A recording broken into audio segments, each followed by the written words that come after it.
Flook. I'm the director of Eggia Financial. I am a mum to 3 boys, one of which got to sleep about 15 minutes ago. So yay!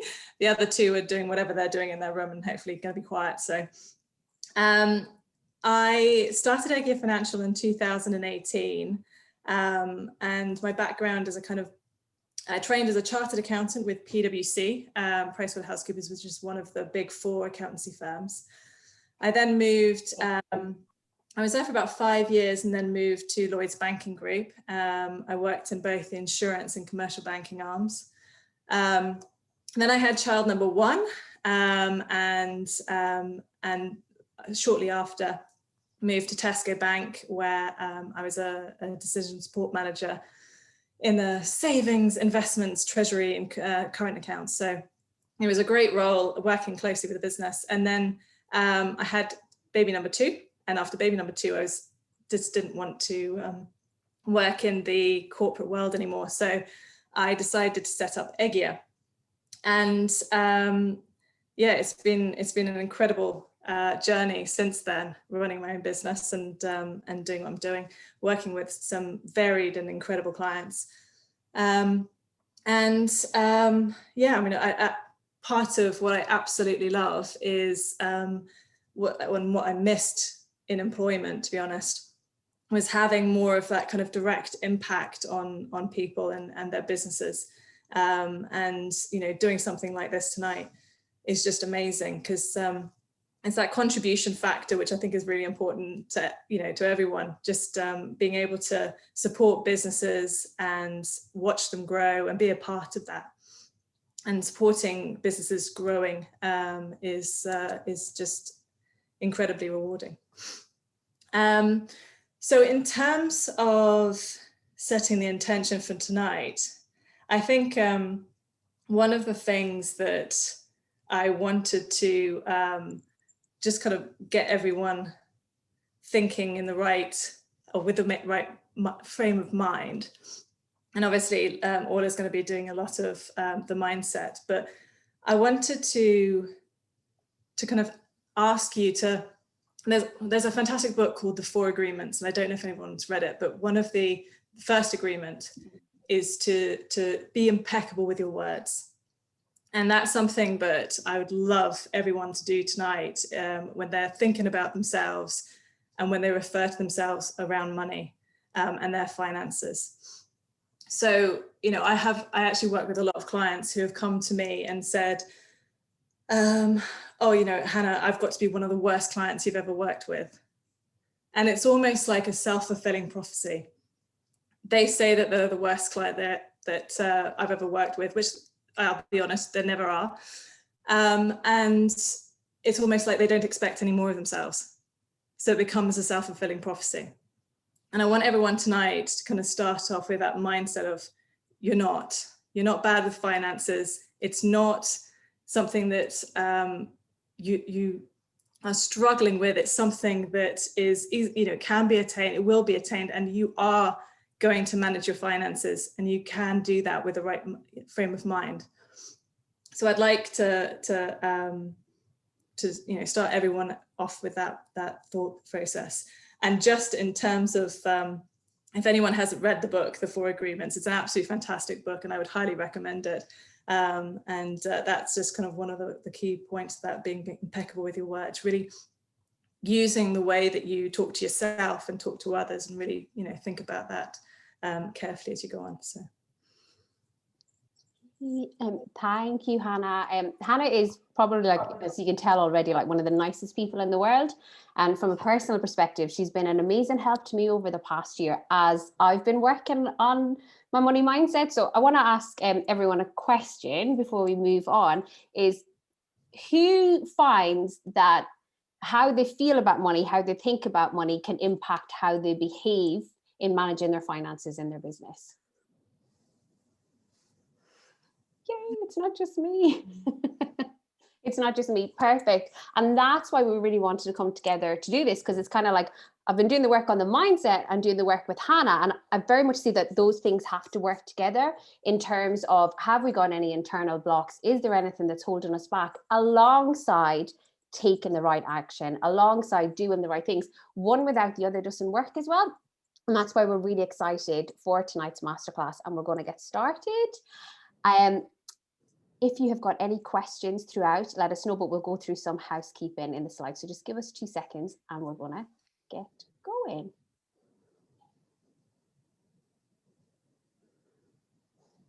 Sorry, Zoom always gets in the way.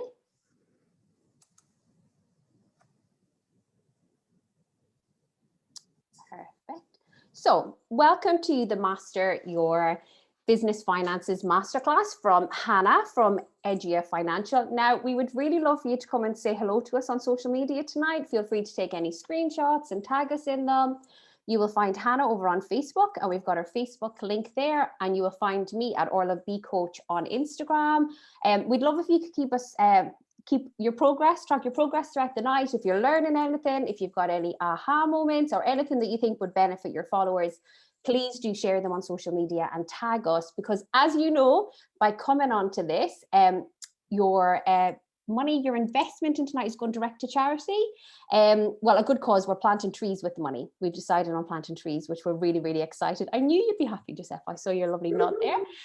So we're going planting trees with the money. So we want to reach as many people as we possibly can. Your host, Hannah, and myself. So for those of you who don't know, my name's Orla. I'm a certified business and life coach, and my passion is helping women build an amazing business around an amazing life. So it's not just about the business taking over everything, it's about us having fun. Hannah and I have been very kind to ourselves there. We've shared some lovely photos pre-pregnancy, which we're really happy about. Hannah's aged better than me. We're absolutely loving them. So we're rocking those today. And a little bit about the housekeeping. We are going to be together till roughly 10 p.m. We might finish slightly earlier. If we need to stay on later, we're more than happy to answer any questions. There's going to be a mixture. This is an interactive workshop, so we want you to use the chat as much as you possibly can. And we're going to have training sessions and breakout sessions. And at the end, we're going to have a Q&A session. Hannah, would you do me a favor? Would you mind putting a copy to the workbook link into the chat? I forgot to. Is that okay? We have a workbook to work alongside, and you will get a copy of the replay plus the slide decks and the workbook to use after this, because we appreciate there might be quite a lot to take in tonight. And if you need to refer back or to go back over things, you can do that at your leisure. All we ask is that you do what Hannah's mentioned, and that's keeping your word to yourself and just keeping this promise so that we can continue to change the world. The content, what we're looking at covering tonight is what is your money mindset and how is this impacting your business. And we're going to cover some different things there, from your relationship with money to your money beliefs, briefly going to look at, and also a new concept, which is going to really, really help you, hopefully, which is the difference between A, B, and C money. And then Hannah's going to talk us through knowing exactly what you want for your business and how to plan, budget, and tracking progress, how to look at your finances like a profitable business owner, and how to plan for your taxes, those horrible things that we have to pay, so they don't bite you in the bum. And I have to say, this is a massive credit that I have to Hannah from last year, paying my taxes on like the 18th of January, last year before I worked with Hannah, to this year having a prepaid up in advance, having money on account so Hannah could just file the taxes for me, and doing the same this year. And as a spender, and I'm a really passionate spender, by the way, that's my money personality as opposed to a saver. That's huge for me, and that showed my progression in my money mindset and control it. And I really, really thank Hannah for helping me with that, because she made it easy and she showed me the benefits. So we're going to cover all of this for you tonight. So we're going to look at what's going on internally, which I'm going to help you with. And I know that we've got some amazing people here tonight, which I'm hoping you get in your breakout rooms, by the way. We've got Jackie, who's a hypnotherapist, and she's incredible. We've got Angie, who's a therapist, and we've got Leona, who's a life coach. So if you're lucky enough to get in the breakout rooms with any of them, I know they'll definitely be able to help you out with what's going on internally. And Hannah's focus is on creating that lasting change, those step-by-steps that you can take, the action to make sure that you set your business up for success. So we're going to start off with your relationship with money. your money mindset, and the 3 types of money. So I have to ask you a question, and that is, who can say, if you can answer in the chat, who can say that they've got a really good relationship with money? So I want to come back and see if I can come down and stop the screen share, sorry. So I want to ask everyone, hands up, who says they've got a good relationship with money? If money was a lover, like if money was a gorgeous, red hot, male or female, whatever you fancy, if they were an absolutely perfect life partner, would they be attracted to you based on how you talk about money, how you treat money, and how you approach money? Answer in the chat or raise your hands, yes or no.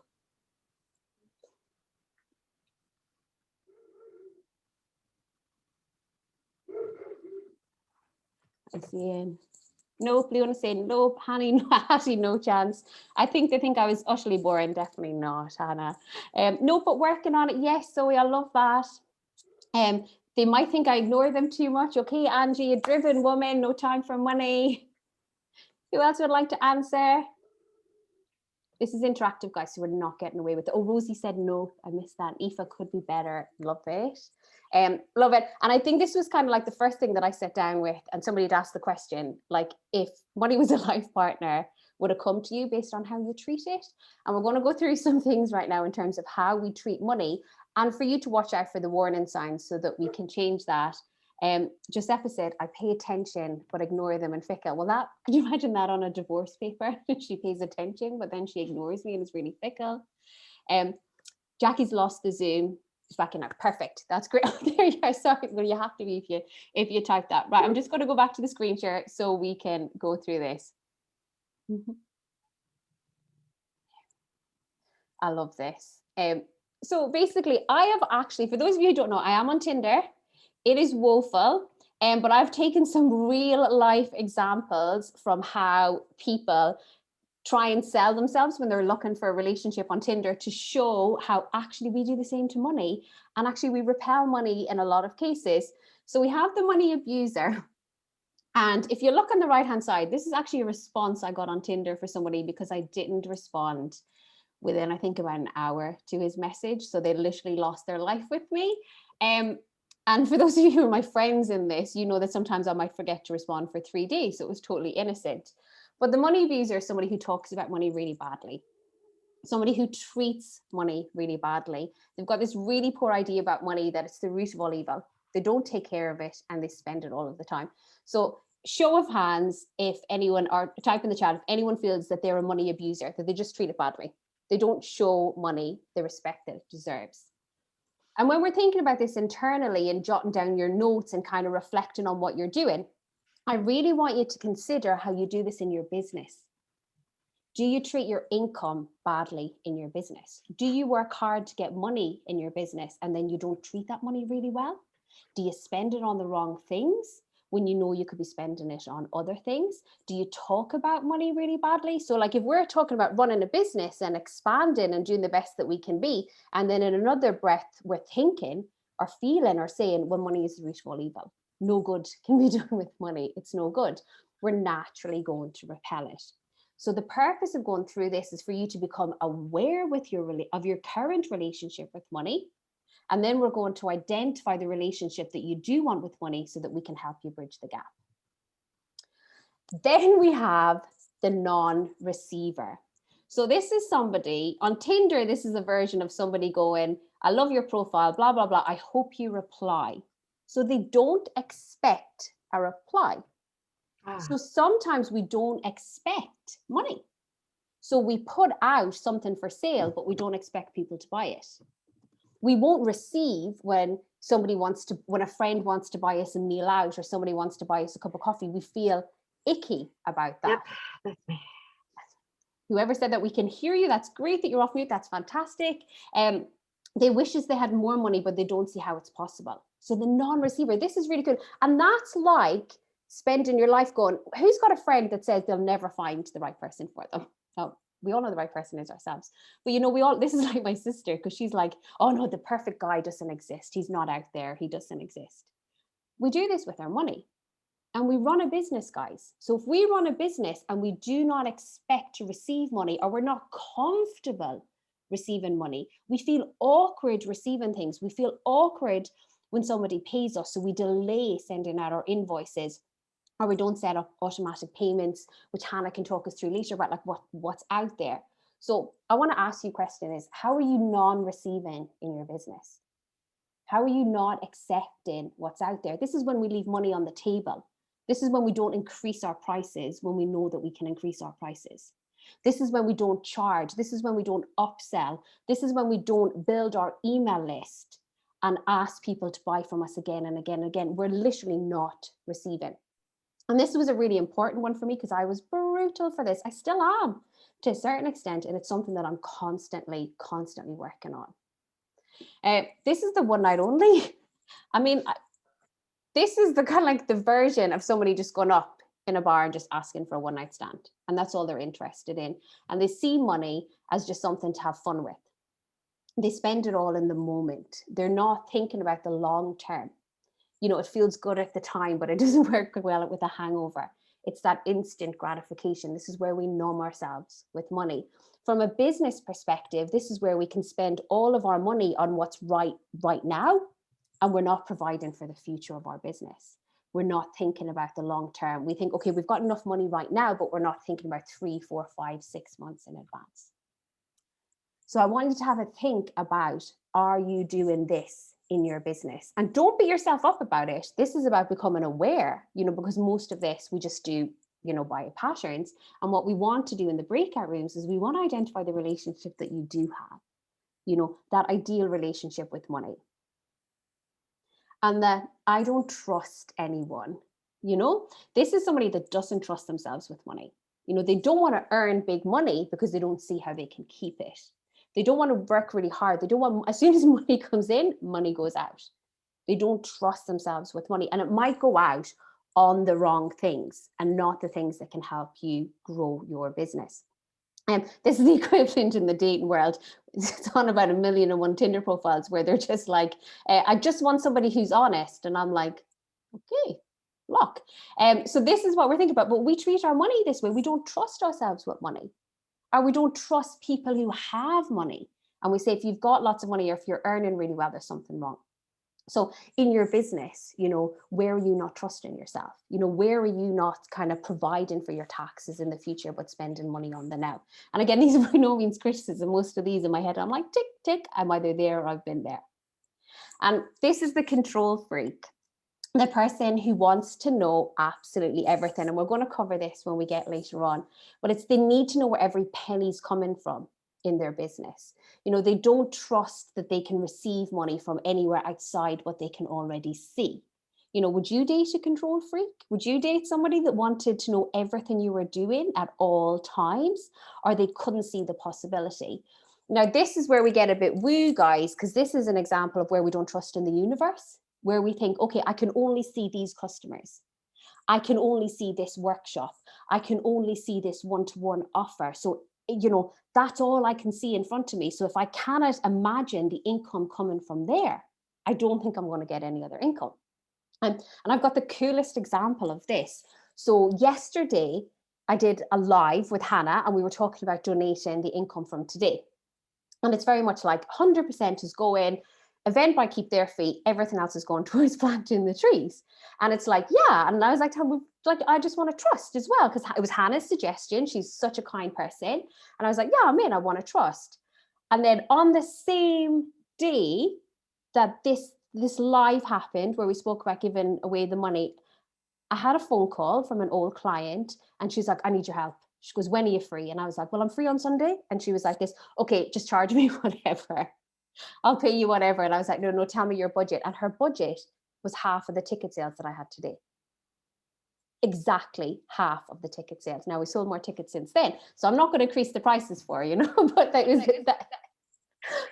I was like, oh my God, this is amazing.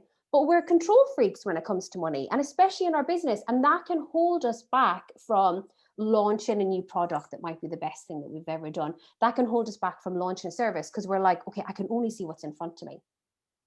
So again, we cannot like magic up like knowing what the universe has got on offer, but it's about trusting ourselves and trusting our ability to generate income and to bring in more money. And this is where we focus on the relationship that we want to have with money. So guys, we warned you that this was a live and interactive masterclass. So what we're going to do is break us up into some breakout rooms. We're going to do it for 10 minutes. And what I want you to consider is the relationship that you do want with money. So you've seen some of the common mistakes and the common elements that we bring in as part of a poor relationship. And that's okay. There's no judgment there at all.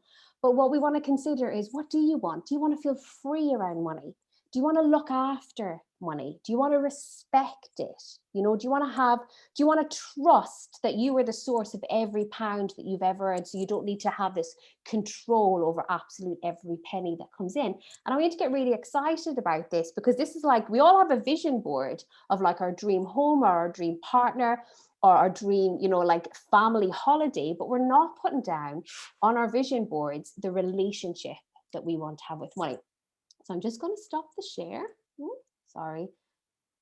Sometimes Zoom hides my mouse. I'm just going to stop the share and I'm going to break us into some breakout rooms. For those of us who have got our cameras off, if you're not keen on joining a breakout room, just don't accept. That's totally cool. And I'm going to go and pop us into them just now. Before I pop you in, has anybody got any questions about what we're doing? But I love Laura's just sold something off Facebook just then. Man coming to pick up, the money is coming. I love that. That's amazing. Thanks, Laura. So I'm creating 4 groups and we will have 10 minutes. So we'll finish at just about 8:05.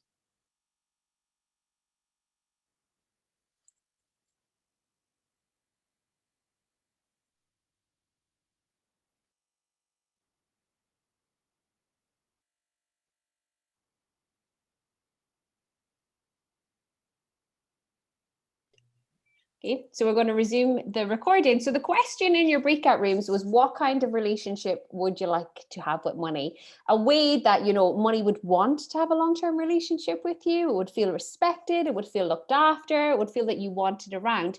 So I'm going to challenge, who would like to share with the group the kind of relationship that you're aiming for with money? Just drink and wait for someone. We're all friends at this stage.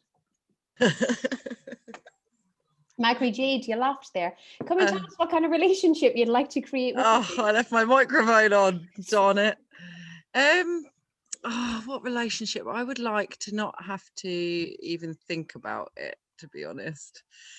To not have to worry where any of it was coming from. I mean, I don't most of the time, but there's still a little niggling bit that says, oh, I've got that bill and I'm trusting in the divine universe, but like, oh, it might not come, kind of thing. So just doubting myself and it coming. So I'd like to be a bit more trusting, I guess, of money. And what's the first step that you can take when you leave this masterclass to be more trusting?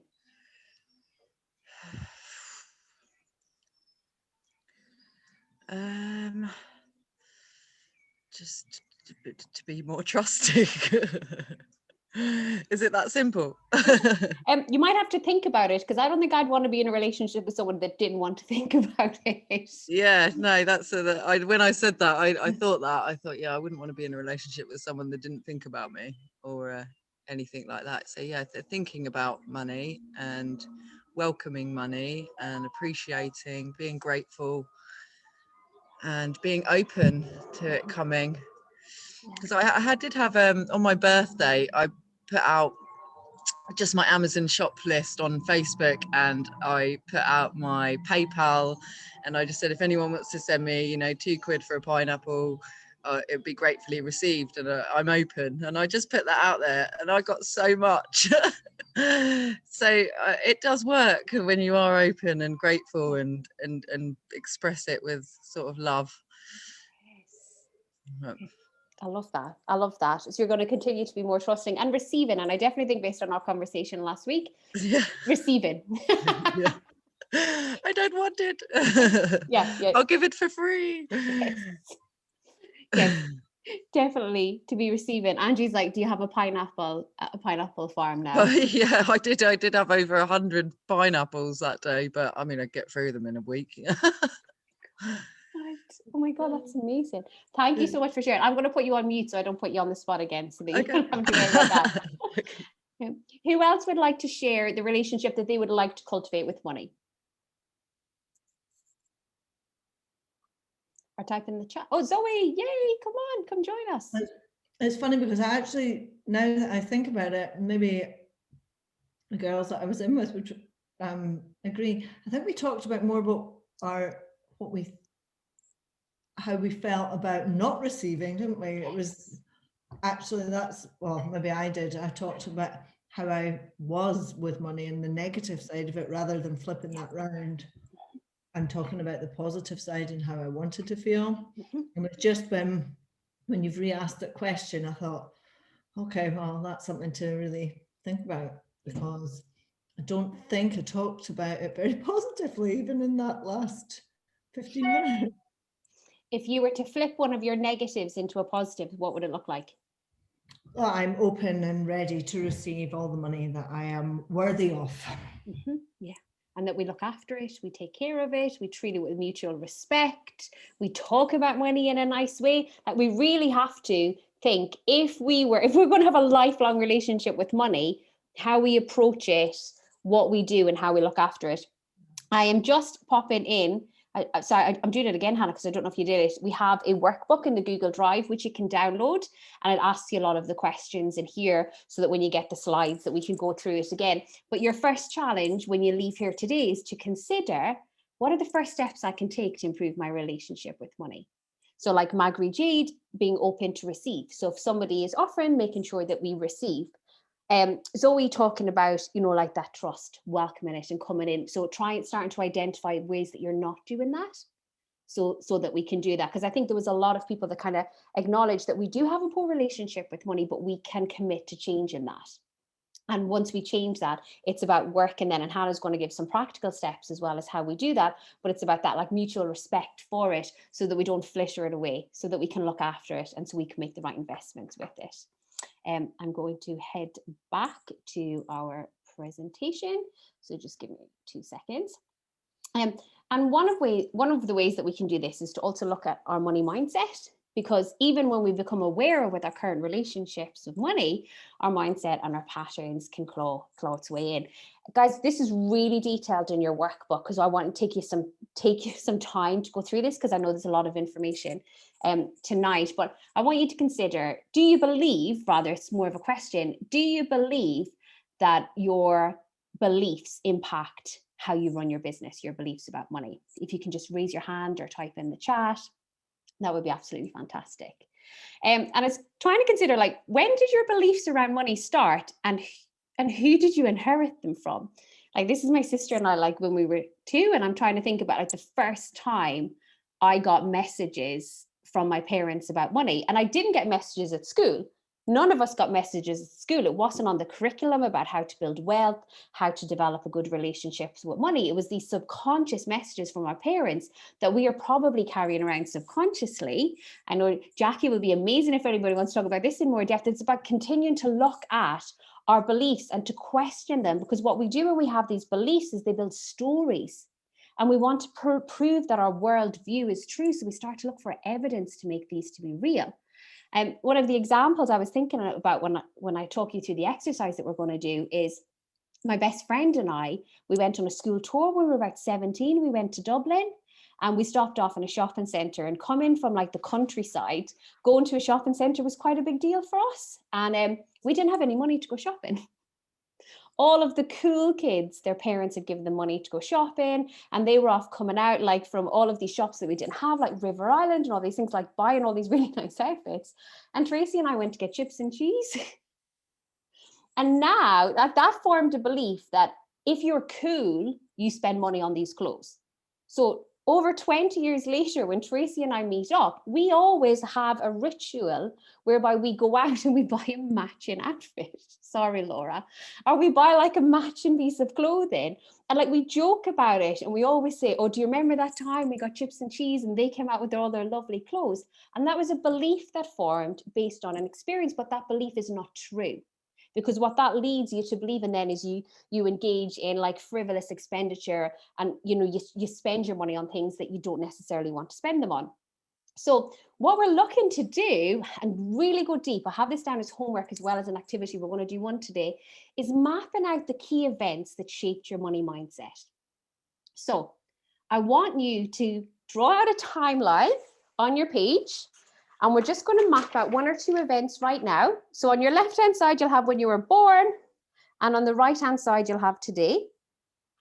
And I want you to map out any significant life events that happened around money and the corresponding age. Now, you will do this really in depth in your workbook. I'm just going to talk you through it just now. For example, maybe when you were, 6, you were told that your dad went to work because he had to earn money to pay the bills. He didn't go to work to fulfill his life purpose, to love what he did, to create impact in the world. He went to work to pay the bills.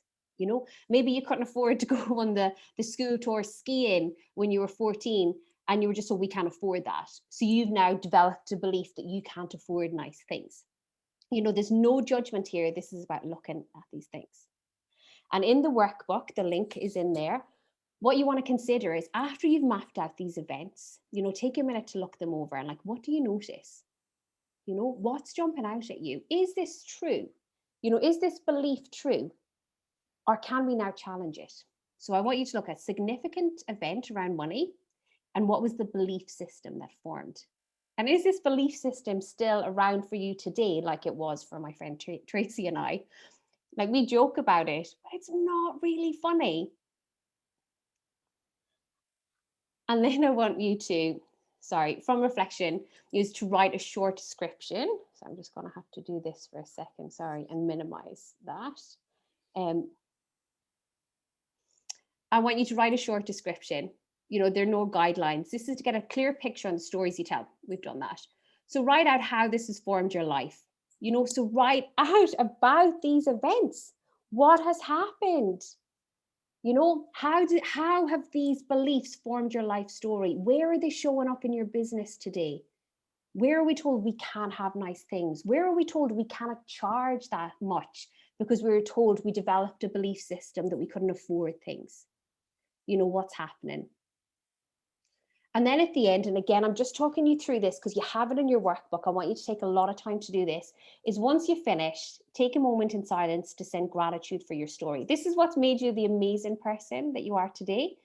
And we want you to feel appreciation for your past, but also trust that you have the power to change. Trust that you have the power to create new, more supportive and empowering beliefs around money, but also to acknowledge that when you're looking to create new and more supportive beliefs, it's not going to be easy. You're not going to just feel inspired to create a new belief around money. This is about habit. I love this quote. First, forget inspiration. Habit is more dependable. Habit will sustain you whether you're inspired or not. Habit will help you finish and polish your stories. Inspiration won't. Habit is persistence in practice. How amazing is that quote? And as you look to create new and more supporting beliefs like money comes easily and frequently to me, I am worthy of great things, I can afford this, I can charge what I'm worth and openly receive it, you have to acknowledge that it's like looking at 2 roads. So this road on your left-hand side, this is kind of the road in your brain where your existing beliefs are. It's well worn and it's really, really easy for your mind to go down that road. And we're trying to create these new beliefs, like on the right-hand side, and it's a rough road. So what you have to do is you have to train yourself to keep going down this new rough road as you build these new beliefs. And one technique that you can use on that is just to commit to observing yourself when you go down a well-worn road. So if you start, let's say you go out with friends and your friend says, I'm picking up the bill, and you're tempted to go, no, I'll pay for this. I have to get it, because we have a problem receiving. It's about going, whoa there, bring your thoughts back to the present, and, you know, create a more supportive thought. Like, the more supportive thought doesn't have to be a pendulum thinking situation. You don't have to go, I am worthy of millions of pounds straight away, if that's not quite believable. But in that situation, you could just come back and say, oh, do you know what? I feel slightly uncomfortable with this, but right now I'm really grateful for my friend buying the coffee. You know, if it's a belief around, do you know, like, I can't afford that, you can kind of go, whoa there, you know, I can't afford it right now, but I will be able to afford that soon in the future, and I'm going to put away some money for that now. So as we start to develop these new beliefs, it's really going to be hard, but I want you to kind of think that, imagine that, like, these thoughts are like a galloping horse going down that well-worn road, and you have to kind of pull it back and take your mind down this new road that's not going to be easy. So in your workbooks, you have that activity to do. I'd recommend, like, taking your time, treating yourself to a nice coffee or Prosecco or pineapple juice, and really enjoy that activity. Because I want you to consistently ask yourself, as you identify these beliefs, can I choose a more empowering belief in this moment? Because we've seen from that activity, like when I described what happened to my friend Tracy and I, where we established the belief that cool kids buy things. You know, I am cool if I spend my money and go shopping every time I'm in a shop. That's what makes me cool. I was never cool. And it's like, can I choose a more empowering belief in this moment? And that empowering belief could be, do you know what? We can't afford to go to the shops, but I'm having a lovely time with my friend. And this is what friendships made, having these lovely times. So you want to start to create these supportive, empowering beliefs, and these will serve you in your business because it will help you improve your relationship with money. And the next section that we're going to move on to is discuss is all money equal? So I'm going to come out and I want to ask everyone, sorry, I'll stop the share. I want to ask everyone, do you think that all money that you spend is equal? Type in the chat, yes or no.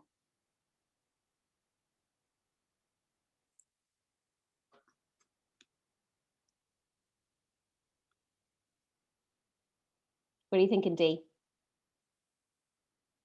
You can come off mute. No. No, I don't think it is. Brilliant. I think some money is easy and some money is really hard to come by. So no, it's not equal. Yeah. And I think when we think about, like, the money that we spend, do you think all money's equal? No. I think sometimes there's certain things, like when it comes to spending money on my children, I'm like, I've got to spend good money on them because this is good stuff for them and they don't need to have the lack that I had. But then when it comes to myself, I'm like, bargains, as many bargains as I can find, because it means I can get a little bit more. So yeah, no, I don't think money. So you'll stay in the lack, hoping then they'll come out of it based on what you tell them and not what you show them. Exactly. Do what I tell you, not do what I do. We're going to change that. Eva said no. Zoe said no. Elaine said no. Fiona, Angie, Jackie, this is brilliant. Thank you. And we're going to talk you through the different types of money. And I'm going to come on to screen share in a minute. Come off it. So I've got a question for you. Have we got any Bruce Springsteen fans in the house? Please come off mute and just say yes if anybody else likes Bruce Springsteen, or is it just me? Yes. Yes, thanks, Jackie. Thanks, Aoife. I love it. I was there in 1983. Jackie, you're my favorite person. I love it. I love it. So I have a question for you, and the Bruce Springsteen fans, I can tell your answer. If Bruce Springsteen lost all of his money tonight, let's say there was a financial crash or a global recession or something like that, do you think he would earn his money back? She would. Yeah. Yeah. Yeah. And why would Bruce Springsteen earn that money back? Do we go and do another sellout show? Yeah. And he's got a service that he offers that he believes in, that he loves, and he's Bruce Springsteen. And he's got Bruce Springsteen. He's the boss. Yes. Oh, sorry, my battery's gone dead and I need to plug in the charger. It's not working for me here. Yeah, because he's Bruce Springsteen. And why is Bruce Springsteen Bruce Springsteen?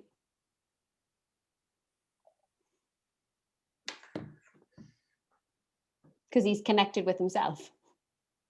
Because Bruce Springsteen knows who he is. He knows his talents.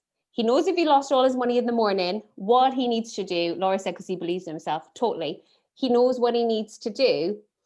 And this is our job in business. It's not to become anyone different. It's not to do something else. It's to become more you. And it's to be more confident in that version of you that is the real authentic you, and not somebody we think we should be, or not somebody that the media tells us to be. So everyone knows Bruce Springsteen's on my brand vision board, but it's like, how can I be more Bruce Springsteen? That's how can you be more yourself? And I'm going to talk you through the reason why this is important. So, and it's because the concept of A money, B money, and C money, and how no money is equal. Now, we're not saying any of these monies are wrong, but what we're saying, it's really important as you improve your relationship with money, as you challenge those limiting beliefs, that you actually identify your C money. So A money is all of the money that we spend on having fun, on avoidance, on living in the now.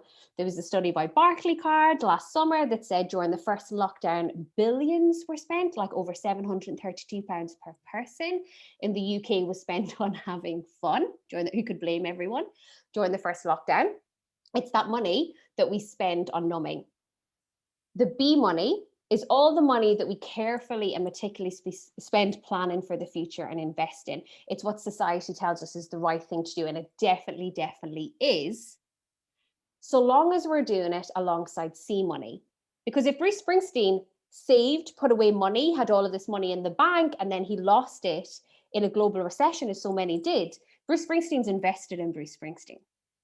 So the C money that I want you to consider alongside A and B, I'm not saying they're not important, but the C money that I want you to consider is investing more in you, doing the things that you love, expanding your life, becoming more you and having fun, so that can positively benefit your business and your finances.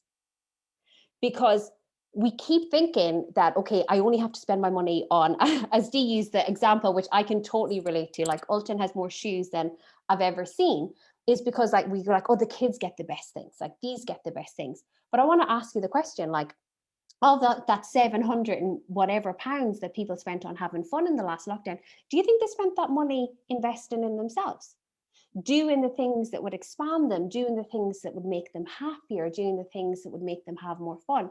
Because when you do that and you bring that version of you into running your business, you're much more likely going to have a better relationship with money. You're much more likely going to master your finances. You're much more likely going to charge what you want. You're much more likely going to invoice on time, because this is about you aligning with the best version of yourself. And I'm going to use a really cool example of this. Part of the Epic Academy, we went paddle boarding recently. Like it's like 20 quid paddle boarding. For me, that is C money.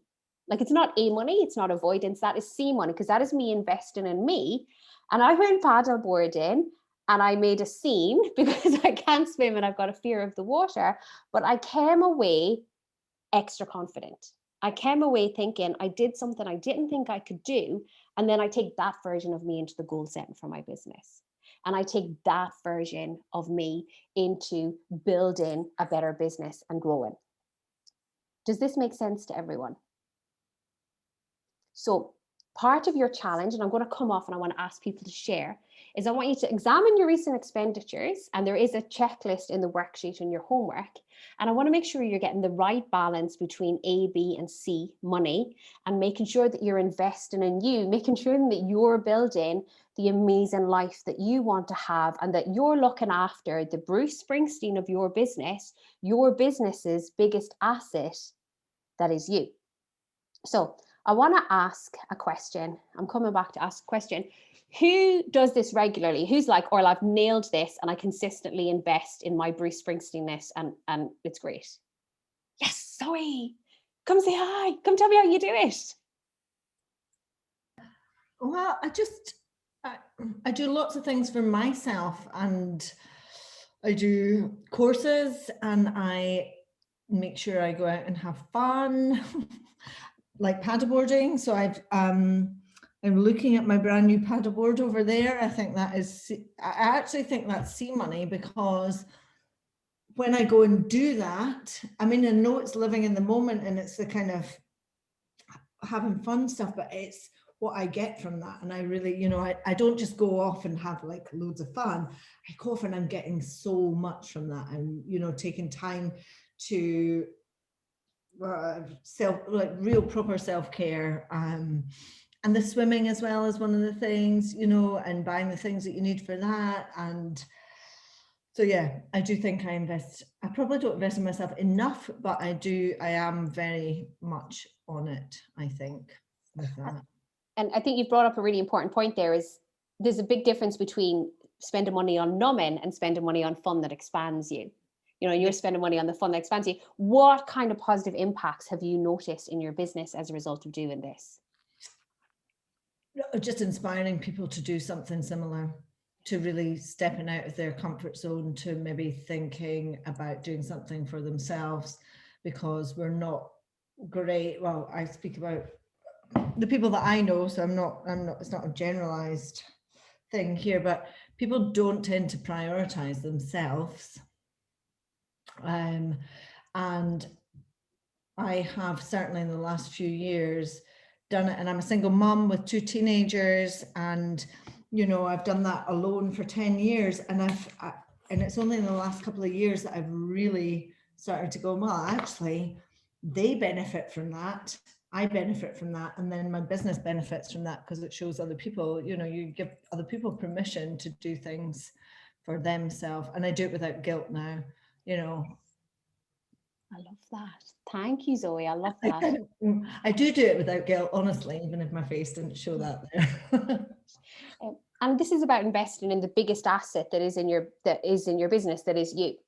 You know, it's like, and this creating those expansive decisions, that trust, that knowing that you can do whatever you want. And I think that's a tough thing, because it's like we're almost told that we have to know where everything's coming, but it's like the happier you are, the more engaged you are, the more that you, because it's like, it's putting money back in here. And I'm not saying we're not doing the other things. We're definitely doing the long-term investments into the future.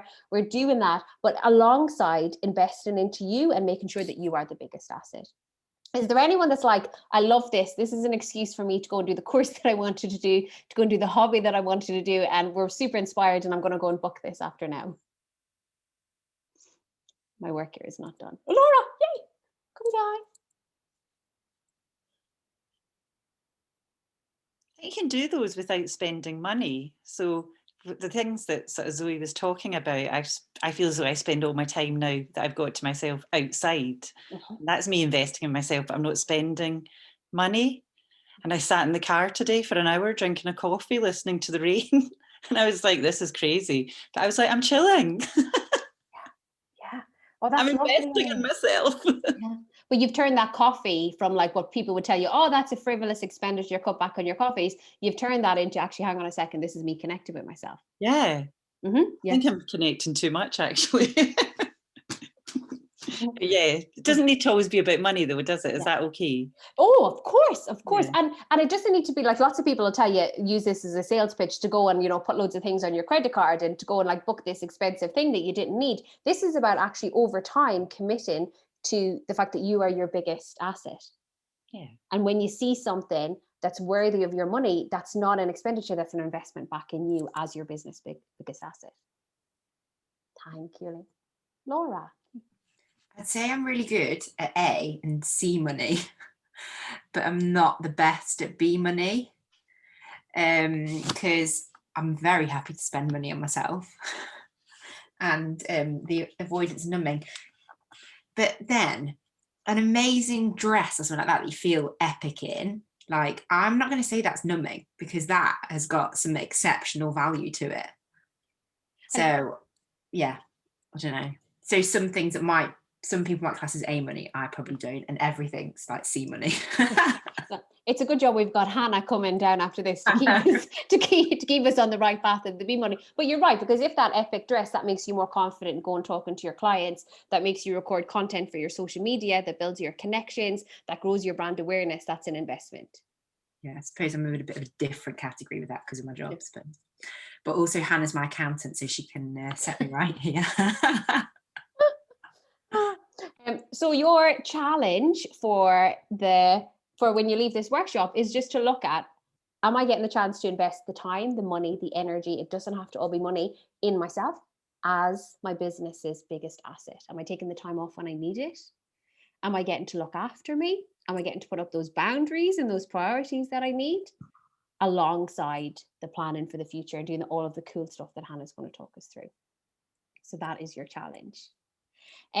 Ladies, that's the end of the first section. We're going to take a quick 5-minute break, so you can go grab a cup of tea, get a juice, bathroom break, whatever you need, and then we're going to pass you over to the truly incredible Hannah, who's going to take us through all of her amazing business and finance planning.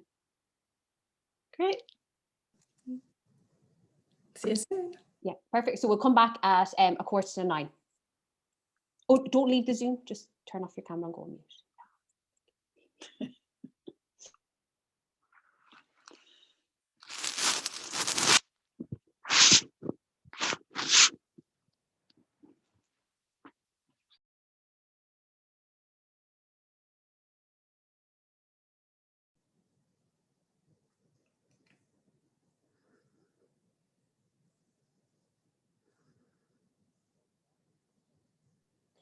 Welcome back, everyone. Hannah is going to take it from here and get us all fired up on owning our finances. Perfect. Thanks, Orla. I'm just going to try and share my screen. Here we go. Oh. So I'm going to move things around so I can actually get this into. There we go. Can everyone see that? Perfect. Okay. First of all, I just want to say thank you to Orla. That was an incredible session. As an accountant, I don't usually think of myself as having a poor money mindset, but I definitely would say that I'm not very good at the C money spending. So investing in myself and even investing in my business, spending money to make money isn't necessarily my forte. So certainly given me some food for thought on that, and some things that I could do differently in terms of my money mindset. So thank you very much for that. Secondly, I just wanted to say thank you to everyone else who's joined us tonight. You know, everyone's time is precious, and you guys joining Orla and I tonight, you know, it's really appreciated. And it's not something that is taken lightly. So, you know, thank you very much to everyone. So I've given an introduction into me at the start. So, but I will cover what I'm going to talk about today. In terms of, there's so much that I could cover, and I'm going to kind of focus in on the heavy stuff first while I've got everyone's attention. And as we get later on into the night, we're going to kind of touch on some of the more fundamentals as I see them. So we're going to first touch on your why. Why did you start your business? And we're trying to move away from the kind of the client sales pitch and go deeper than that, and have a look at your why, and then we can see how we can use that to drive your business forward. We're going to touch on budgeting and how you can use that to make your why a reality. It's kind of your how to your why. And then we're going to touch on cash, just because it is the most important part of running a business.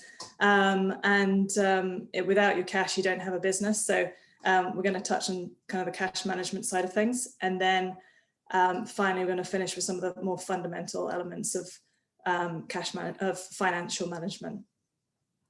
So I think Hannah's just joined us. So we're going to move on to your why. So the kind of thing that I want to touch on here, and I will give everyone a moment to have a think about this. When I think about kind of why I joined a business, you can say, you know, and all of this is true. When I started my business, and I touched on this earlier, part of my why was wanting to connect with other business owners, was to support them, to help them grow their business, and to be an integral part of, you know, helping them grow and watching them develop, and provide them with the sound financial information that they need to grow their business.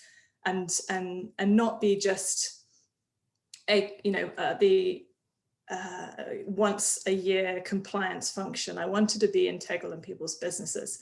And that was part of the kind of core reason for building the business that I've built today.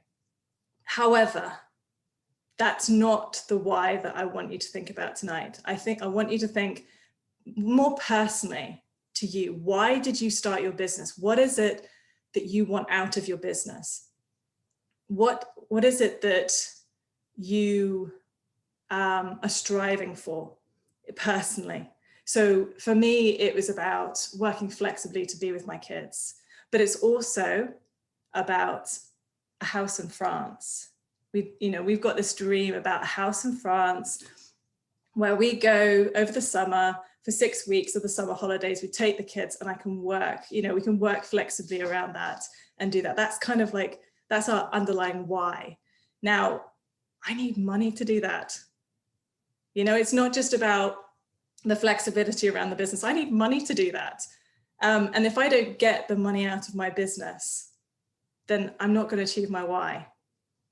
So it's putting your why first in order to drive you to make the success of your business.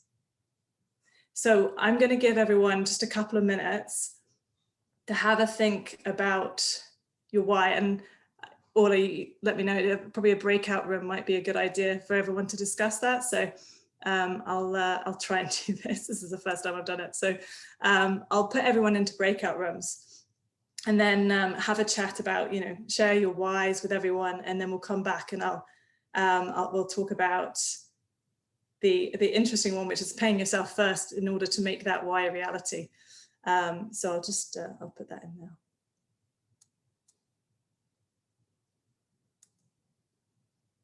Hopefully that's worked. So that's kind of why, and I've had my business for 20 years now, and it was that passion to go on that journey with other people to get the absolute best and most happiest life that they could get. But that was also got to apply to me, and that's not always easy. It can be quite challenging. And I think the kind of other things, and I was saying to the ladies that I was talking to, is that I don't know them well enough to call them girls, so I'll say ladies, was, I know when my children are old enough, when my girls are old enough, like Zoe, I'm a single parent with 2 wee lassies too, and I do know that I want to go traveling. There's countries that I really want to go, and I do, and then there's the self-development part of me that wants to keep growing in that lifelong journey. But actually, in this here and now moment, the idea of taking my girls on holiday abroad, teach them scuba diving, just means the absolute world to me. And that why itself is a huge driver for me as well. So there's kind of more the immediate whys as well of actually getting there. And then there's the bigger picture. Yeah, and when I think about that, I just think, yeah, I totally want to do all that. Thank you, Angie. Anyone else? Go on, Zoe. So I totally resonate with what Angie said. I've got things that I want to do now, and it didn't really make this exercise made me really think about what my driver was in the beginning, what my why was, and it was very much, I didn't really think about it. I just did it, but I can look back to that.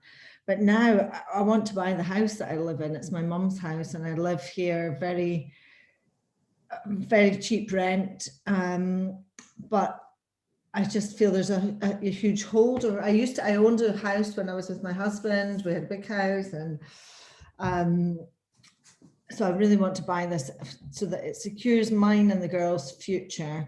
But again, like Angie, I want to be able to go on holiday, go away for weekends, go away. I just want some financial freedom to be able to do the things I want to do on a day-to-day basis and not have that niggling, oh God, can I afford this? Can I afford this? Can I afford this? I just, I don't want millions. And I happily will say that. I just want some financial freedom to create a life that is exciting, and that my kids can, you know, that I can just give them.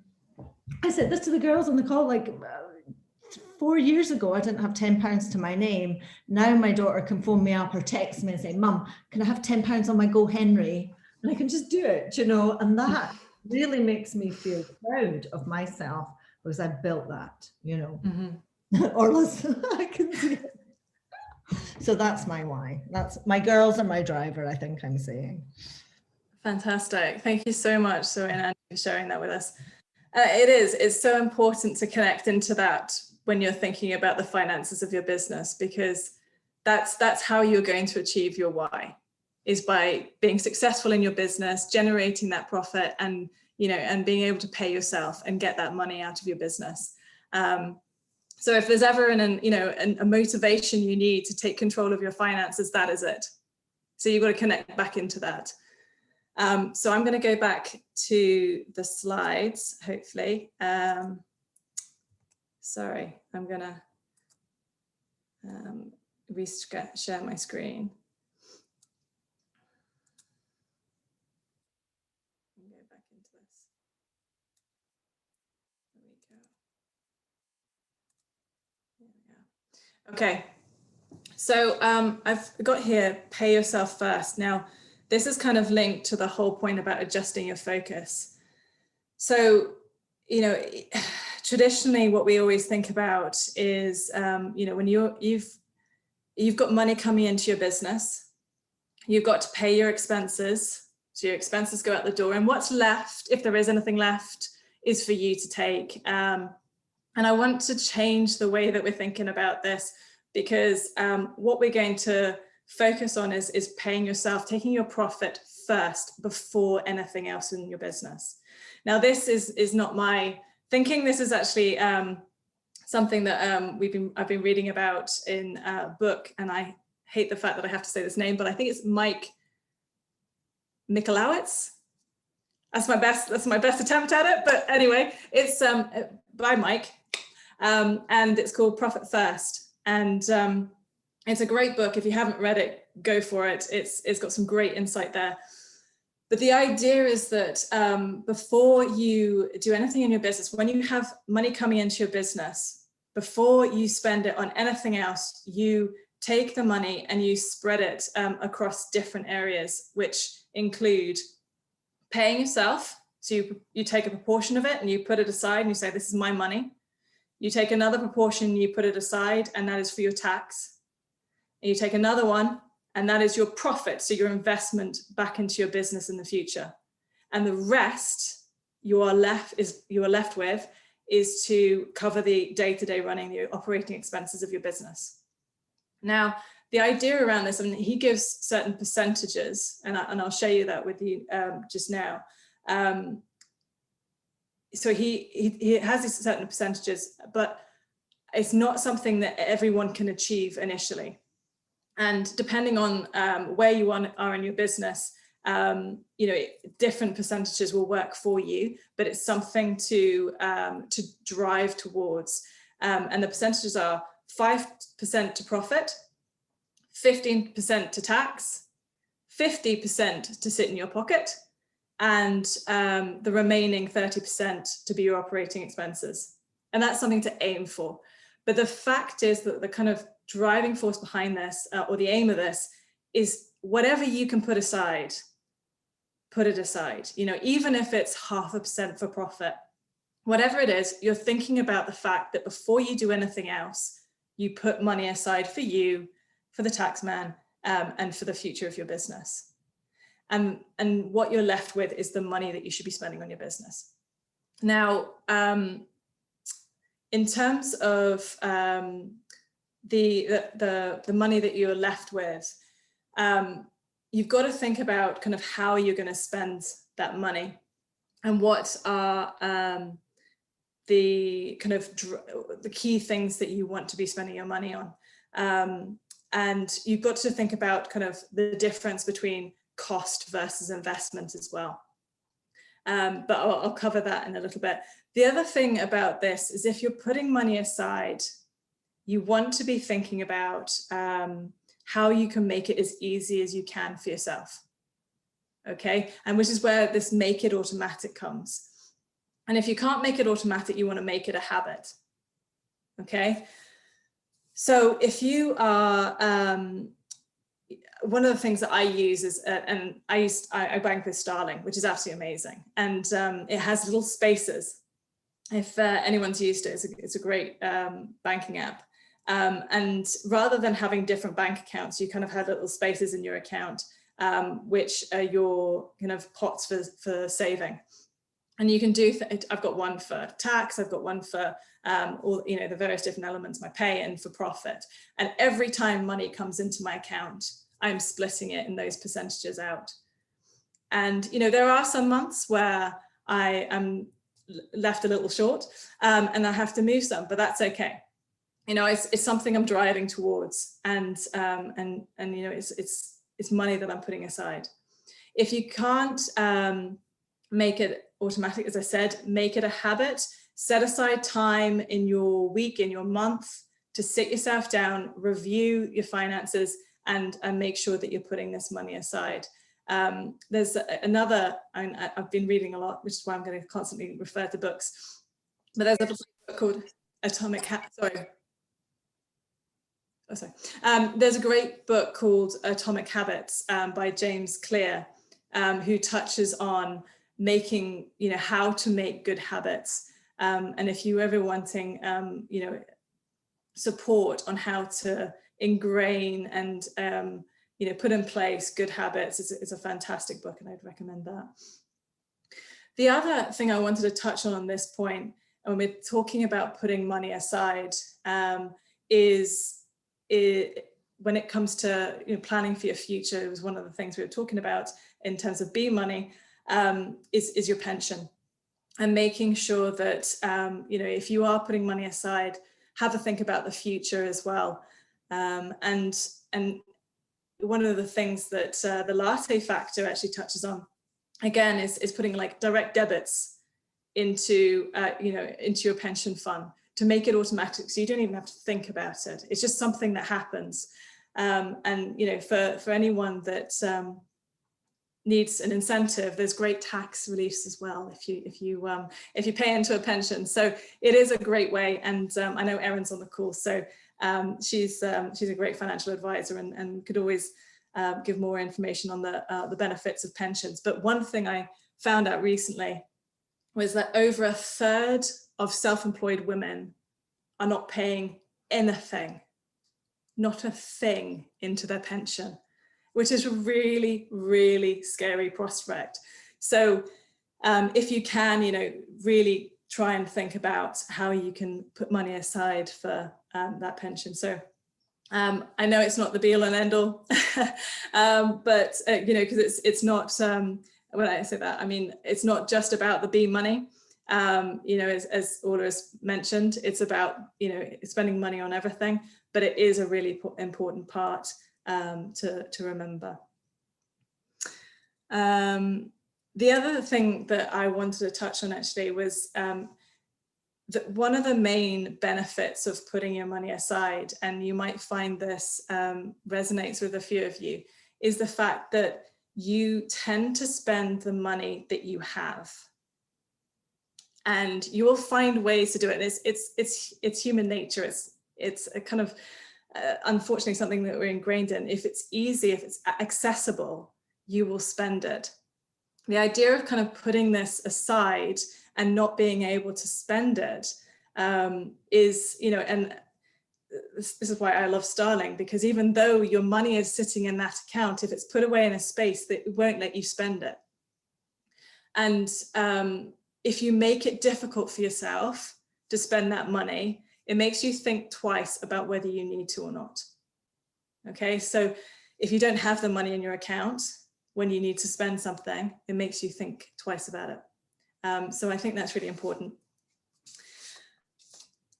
All right, I'm going to go on to the next one. So we've spoken about the why. Now I want to talk about budgeting. And this I want you to think of as your how. So use budgeting and the process of budgeting to make your why a reality. And it's almost producing that path to achieving your why. And that's why it's really important. Now, I've said to keep it simple, but relevant.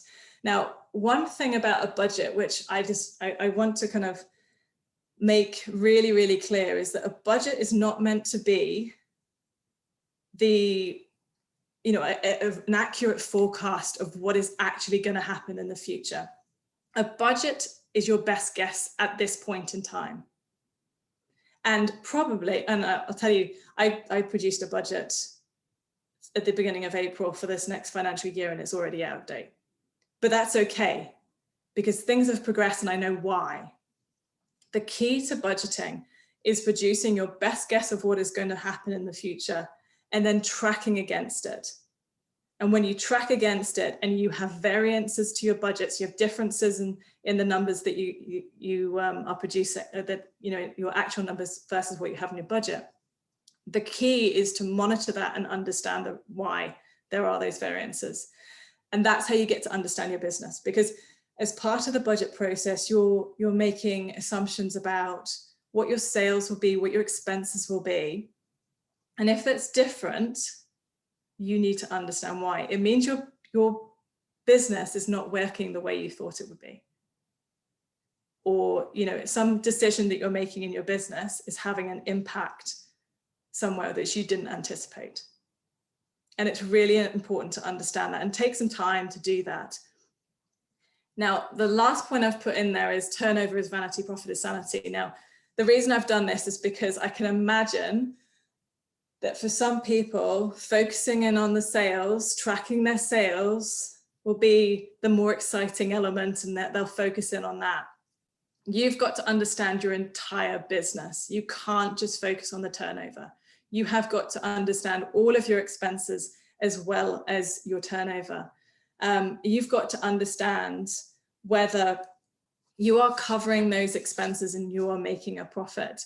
If you don't, then you know, your chances are you might be making the wrong decisions for your business. You know, for example, if you know, if you choose to take on some or sell a new product, say, and you don't know that you're thinking about the sales of that, oh, I think that'd be really popular, I think it'd be fantastic, but actually every time you sell that product, you're losing money. It's not going to be good for your business in the long run. So make sure you're looking at the entirety of your business, all of your expenses, as well as your turnover. When you're looking at your expenses, there's kind of some key elements that you might want to focus in on, because you're going to have different types of expenses that you need to look at. And I will say actually at this point that in the workbook, I've included a kind of template that you can use. So I mean, it's not likely to work for all business, or, you know, it's got categories, and you'll have more categories than are in there. Some will be relevant, some won't be. But it's to give you an idea of the type of template that you can use to produce a budget. And there's one for the cash flow later on as well. In terms of the expenses, I'd suggest you kind of look at them in kind of almost 3 different categories. You've got your expenses that keep you safe, regulated, and legal, so which are a must, obviously. You've got those that are kind of direct expenses, so the expenses that directly relate to you providing your service or selling your product, which, you know, you need to understand and know what those are. And then you have the other expenses, and it's not about necessarily always reducing your expenses to the minimum. One thing you need to be aware of is if costs, the difference between cost and investment. And the investment is where you are spending money to make money. And that's really important, because there are cases where you do need to spend money in order to make money. And as I said, this is probably where I struggle a little bit, because as an accountant, I'm always really prudent about the money that I'm spending. But actually the reality is, you know, I can't grow my business without investing in it. And that's something at the moment that, you know, I'm having to push through that barrier. And understanding, as I said, what you need to spend in order to grow your business, and that investment. And that can be anything, you know, from marketing and PR, you know, that advertising, marketing, and you know, even all, you know, what Orla does to support you guys. You know, it's really important to have a think about whether, you know, how that's going to grow your business. So yeah, I just wanted to touch on that. Yeah, so I think in terms of budgeting, I'm kind of covering. I have to say, guys, if I'm referring to things, it's because I have an 11-month-old who's he doesn't sleep. So if I don't write things down, I'll forget entirely what I'm talking about. The fact that I've managed to keep my trail of thought for this long is actually pretty remarkable. So the next really key topic is cash. Now, again, I'll reiterate, if you don't have cash in your business, you don't have a business. So tracking, monitoring, keeping an eye on your bank balance is really, really key. I've also included, as I mentioned, a cash flow forecast model that you can use, a little template for you. And I would suggest, you know, have a sit down and try and think about when money is leaving your business. Now, sometimes it seems quite difficult to see where a budget and a cash flow differ. And I want to use an example of, say, insurance. If you are buying insurance, what tends to happen in some instances is you'll pay up front for a period of 12 months. Now, the way the accounting works for this is that we usually spread the cost over 12 months. So, you know, your budget should reflect the fact that you're spreading that cost over 12 months. Whereas with a cash flow forecast, you really want to think about when is the money hitting or leaving the account? When is it actually coming in? And that is the same with, you know, invoicing. So if you're invoicing, when are you actually receiving the money? You know, and that's really key. And this comes into the next point around reviewing payment terms. You know, you've got to understand, if you are invoicing and have terms of, say, like 30, 45 days for people to pay you, but actually your suppliers that you have are all saying, right, you've got to pay us immediately or within 14 days, you've got a cash flow issue because you're not getting money in quick enough to pay your suppliers. So that's going to cause you an issue. And, you know, I'll give you a personal example of this. As part of my plans to grow, I invested in getting someone in to help me. So I've got I'm an employee, and I took them on recently. And actually, I've now committed to paying a salary at the end of the month. And what I found was actually my 30-day payment terms weren't working for me.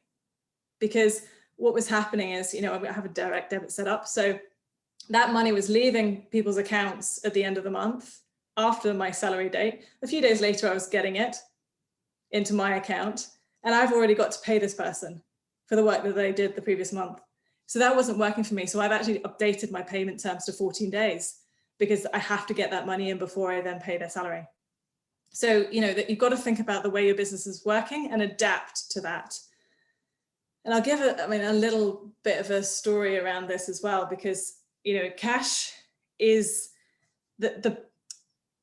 having a handle on your cash is incredibly important. And one of the things that I did, I was finance director at a charity when I started, previous to starting A Year Financial as well. And one of the things that when I joined this company or this charity, it had severe cash flow issues. And unfortunately, I wasn't made entirely aware of this when I joined, but it was one of the things they did not have in place was any type of forecasting, any type of cash flow projections. And when I left them in June 2020, so June last year, I actually, I left them with over £200,000 worth of money in their bank account, and with a secure future for the next 2 years. Now, I'm not going to take any credit for bringing money into the business, because that wasn't something that was my role. But what I was able to do for them was to support them, to give them the knowledge, give them the information that they needed to track their money, to know when they were going to, you know, what looked like they were going to run out of money. How long did they have? What money did they need to get in? How were they going to get it in? And, you know, what expenses they could cut in the short term. Like, understanding the business and being able to have that information in front of you is so, so important. You know, luckily that was a great turnout for them. But and I was very happy to leave them in a much better state than I joined them. But yeah, it is incredibly important, and it's very quick how you know, how things can go wrong if you're not tracking your cash. I've also put there trade, you know, monitor your trade debtors, and actually probably where I should start is make sure you get your invoices out in time. You know, that is probably where you want to start. Make sure you get your invoicing out, and, you know, and charge what you are due and all the rest of it. You know, there's very key things here. But when you do send out your invoices, make sure that you are tracking the money coming in, and you're not leaving people not paying for long periods of time. Make sure you're getting that money into the door. And one thing about that, because no one ever loves chasing people for money, there's great accounting software out there who will do these kind of things for you. We're a Xero only practice at the moment, and one of the things that you can do when you raise an invoice within the Xero accounting software is set automatic reminders. So it'll automatically send reminders every 7, 14, 21 days that someone hasn't paid past the due date. So you know, there's kind of technology around that which could make this automatic and very easy for you. So it's worth looking into. Right. Now we're getting kind of more into the fundamentals here. So one of the first things, and this is actually kind of linked to the cash element as well, make sure that you have a separate bank account for your business. And I'm purposely not saying separate business bank account, because you know, for sole traders, you don't necessarily need a business bank account, but you do need a separate bank account for your business. Now, you know, from a cash perspective, you can get lost if you are spending personal money out of your business account, because then, you know, you might see your cash balance being too low and make different decisions than you would have done if you'd seen things differently. Equally, if you are spending business money out of your personal account and you're not tracking that the right way, you know, you're not capturing potentially some of the expenses that you should be when you're looking at you know, how your business is performing. But ultimately, you're just making life difficult for yourself if you're doing that. So the first thing I would say is just get your bank account separate, and try your best not to have any business and personal expenditure mixing. The second one is to track your income and your expenses. I mean, if you're talking about producing a budget and cash flow forecast, the easiest way you can do that, or particularly the budget, is to use historic information. So track your income, track your expenses, and so that you can better understand how your business is performing on a month-by-month basis. And again, I mentioned Xero there. There's great accounting software that's out there. I love Xero because you know, it has added benefits to it. It's great functionality and usability, but there are other accounting softwares out there, and I'd suggest having a look at it. There's even, you know, some free ones with certain banks and things like that. So if you don't want to spend money on it, then there's other softwares out there. I've put it down here, capturing your expenses, and it seems so basic.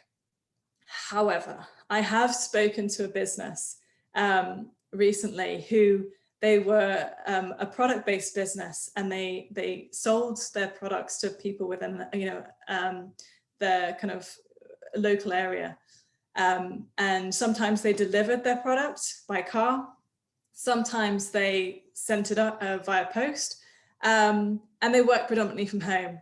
And I'll tell you, they did not include their postage expenses, they did not include any mileage, and they did not include any home working expenses when they were doing their tax returns for their business. And it's, you know, you're missing a trick there, because you could be saving yourself tax on, you know, and you're going to end up paying more tax than you need to, and wasting money where you don't need to. So it's really, really important to just capture all of your expenses.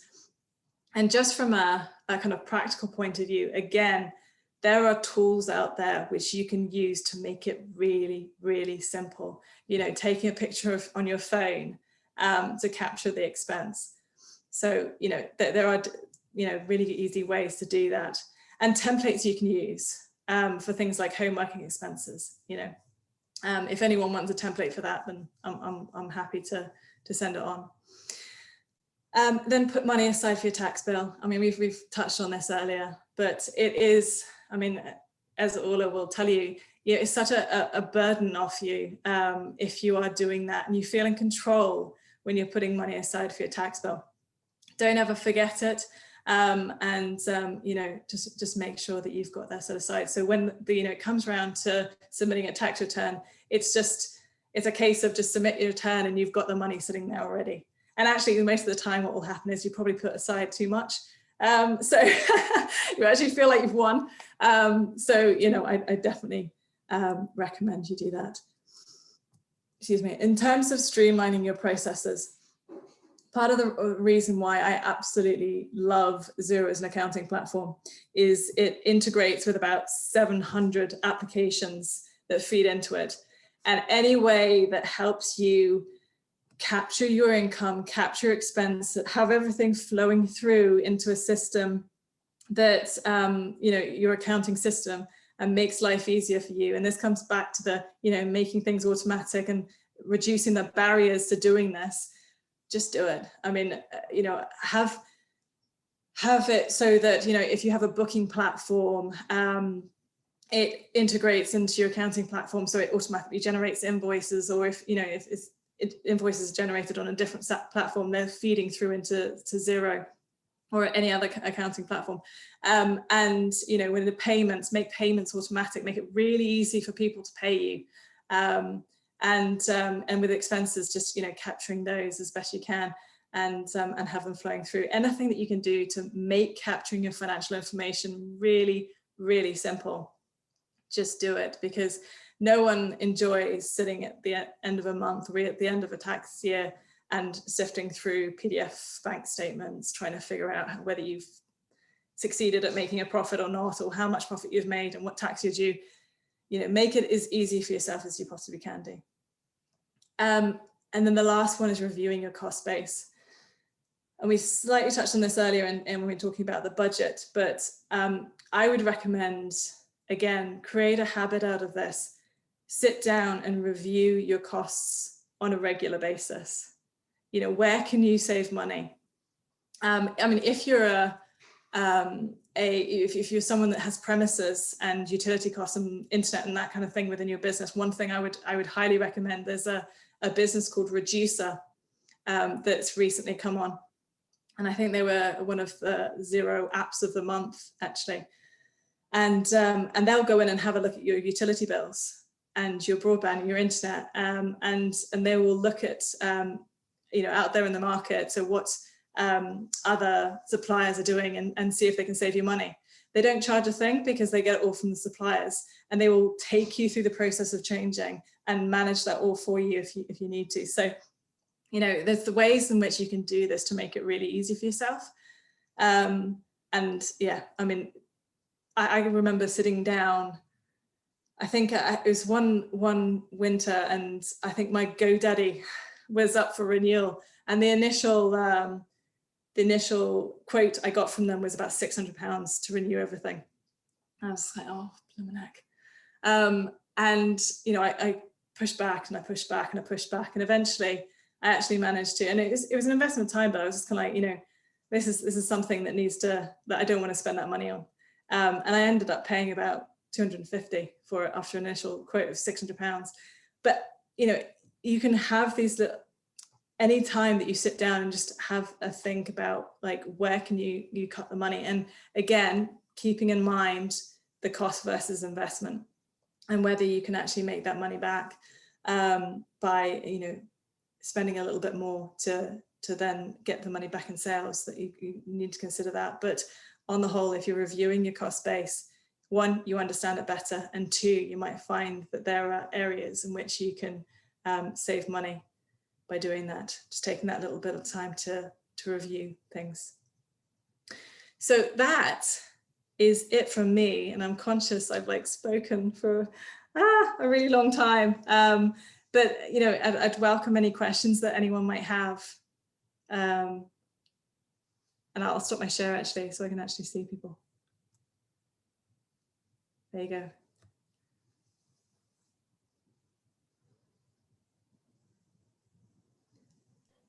I'm going to ask one based on what Zoe said earlier, because she's got away. It was like when Zoe said she wanted to buy her house.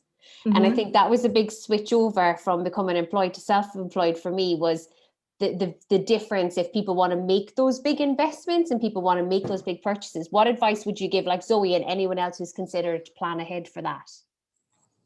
Yeah, I mean, I think what's the key thing is, you know, if you know what your aim is, something like that is quite tangible. So I do all the research that you can do in order to understand what does that mean from a kind of financial target base. You know, what is your target for doing that? What do you need to do that? And then start thinking about, you know, what you need to take from the business in order to achieve that. Now, it may be something that's potentially unrealistic now, but something that you can grow towards. And again, it's putting that budget in place. So start with, when you're thinking about your budget, I'd almost say start with what you need out of your business, right? So that's the most important thing. What do you need out of your business? Then think about, right, what are your expenses? And then think about, what do I need to earn? You know, what income do I need to achieve in order to cover those expenses and make the money that I need out of my business? So I would, you know, always put yourself first, I'd say, in this instance, and what you want out of your business, and how, then kind of think about how you're going to achieve that.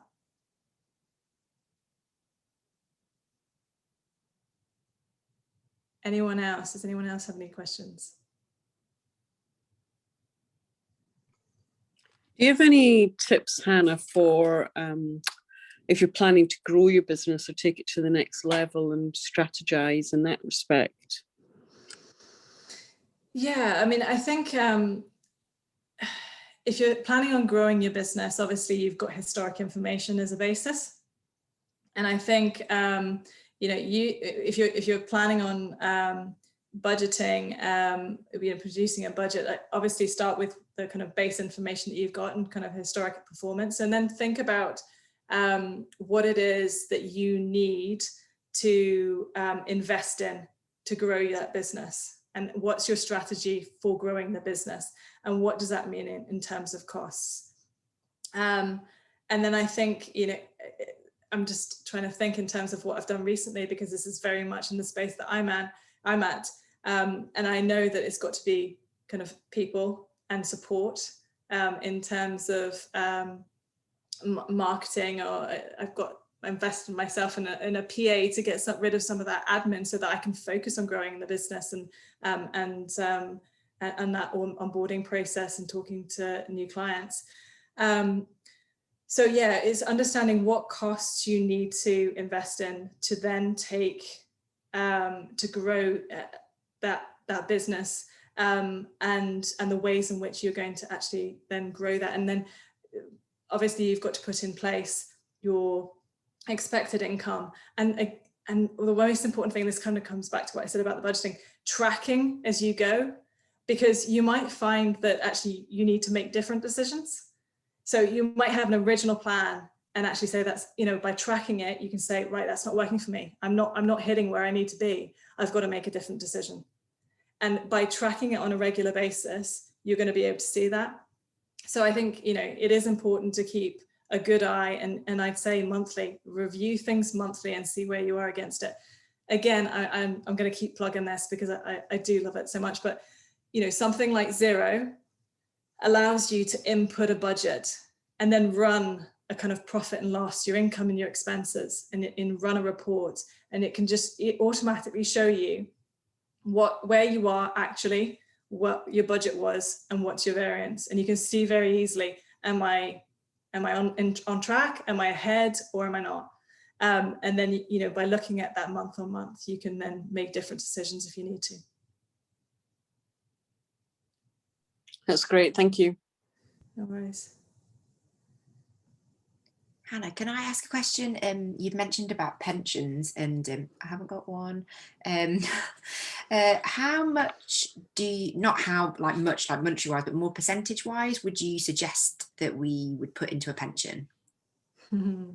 Well, this is where I caveat it by saying I'm not a pension advisor, and that is certainly something that Erin, in terms of, I mean, it's going to be about personal, your personal circumstances, and so I wouldn't necessarily advise on a particular percentage, but yeah, what I would suggest is go and find yourself an IFA and get some advice around, you know, what kind of a pension you might want to invest in, what you can do to make your kind of personal money work for you, and have a look at like the wider picture of your finances.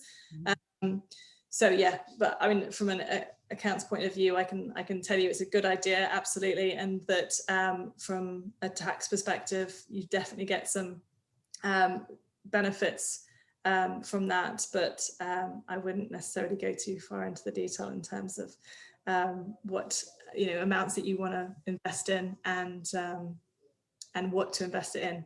Okay, thank you.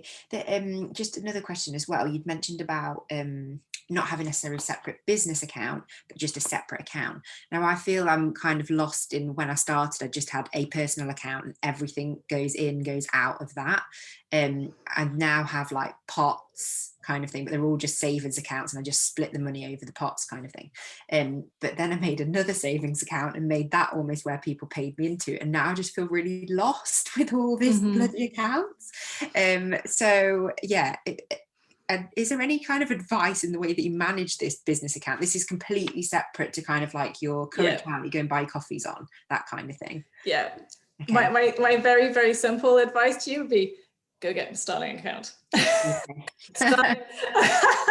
Just because, I mean, honestly, you know, I'm sure there's other banks that do something similar, but the ease of having all your money in one place, but separated by just spaces, is just, you know, I think it's well worth, you know, getting on board with something like that. It's just so easy.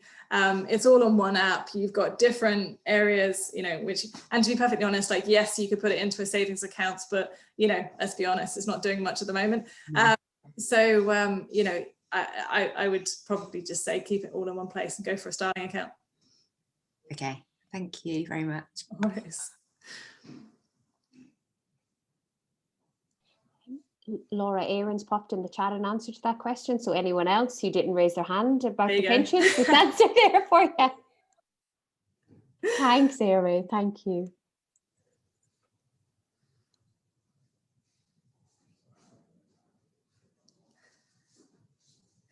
But is there any other questions that anyone else has? Go ahead, Rosie. If you kind of like, so I really loved the way you explained everything, and that was all really, really useful. If you're sort of like, so kind of like, great, this is what I want to do going forward, but what if you've got this backlog of not having done things this way, if that makes sense? Like, what's a, you know, it can be really easy to put your head in the sand and just think, oh, it can be a bit kind of overwhelming. Like, what would you recommend as a good, because I'm sort of like the person that would be printing out PDFs of their bank statements, and, you know, what's a, a good way just to kind of like get over that, so that you can then start afresh. If you don't have the accounting system already. And I do have a separate bank account, and do have a separate business bank account, but very much I am just sort of like, I don't have a plan or a strategy. So it'd be great to just sort of like, I don't know, start afresh and just, yeah. Do you understand what I'm asking? Yeah, I do. I think I do. I think, yeah. It's almost, yeah, it's kind of, I think that is almost a mindset thing. And it is letting go of the past, and moving forward. In terms of, practical steps, I'd almost start with making that plan, and I think if you sit down and start with what you want out of your business, and I guess it depends on your situation in terms of, have you been achieving what you wanted out of your business, and it's just about kind of maintaining what you are doing, or what growth plans you have. But I would have a think about what you want out of your business. And use the information that you have got. I mean, it may be messy, but if you have some idea of what you are spending in your business, and you can use that as a starting point as well, like review your expenses. Are you spending your money on the right things in your business? And in going back to kind of Orla's, are you spending it frivolously in kind of like money A? Are you, investing it for growth? What kind of things are you spending your money in, and can you, do you need to change that? Can you change that? And then have a think about, like, what are your plans in terms of growing your income or your sales? What are your plans for that? And what do you think you'll do? And then by starting off with that, you've got, you've got your plan, but you've also got your method to track against. So then you can sit down with yourself every month and go, right, I've got my plan. How have I done against it? And just keep tracking that. Thanks, Hannah. But the other, it is really simple. One of the things that makes Profit First so simple as well is the fact that, that element of things is purely based on your cash.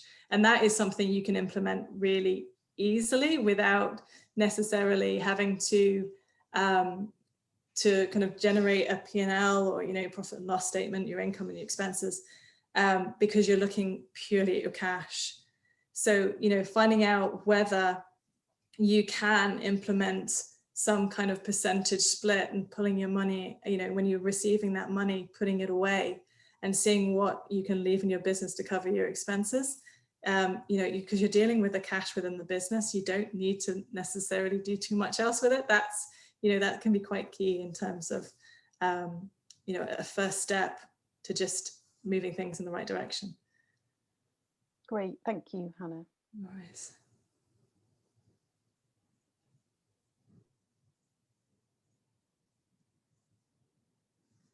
Orla, did you want to add anything to that? Just in terms of the mindset. Do you know, it's really funny because, like, when I work on goals, Rosie, I work on like step goals instead of a big list. It's like, right, what's the first thing I could do, and set my inspiring goals for that. And then, okay, when I get to that, how am I rewarding myself? And then what's the next step, and what's the next step? And I would recommend like a compassionate accountability partner, somebody that's, because there's a lot of shame around money. It's almost like we feel like we have to do something bad because we didn't know something that we're only finding out now. And that kind of needs to fuck off. And just getting somebody that's going to be like, okay, what do you want to do? I'm going to support you. And here's how you're going to support me. And like, just like added into that, Laura and I have just organized that on Messenger, that we're going to be accountability buddies for ourselves. So it is about like just finding somebody that can, even like a friend or, somebody, another female business owner that can just be like, okay, what do you want to do? And then you hold yourself accountable and you email them, or a coach or an accountant. Like Hannah does monthly meetings with her clients, and you sit down and go, okay, what were you looking at? And they've been really helpful. So there's loads of options, but I think compassion, accountability, and breaking down your goals into something that's manageable without judgment and clearing that deadlock. that backlog, and then rewarding yourself when you have done that. Sorry. Sounds good. Thank you, Orla.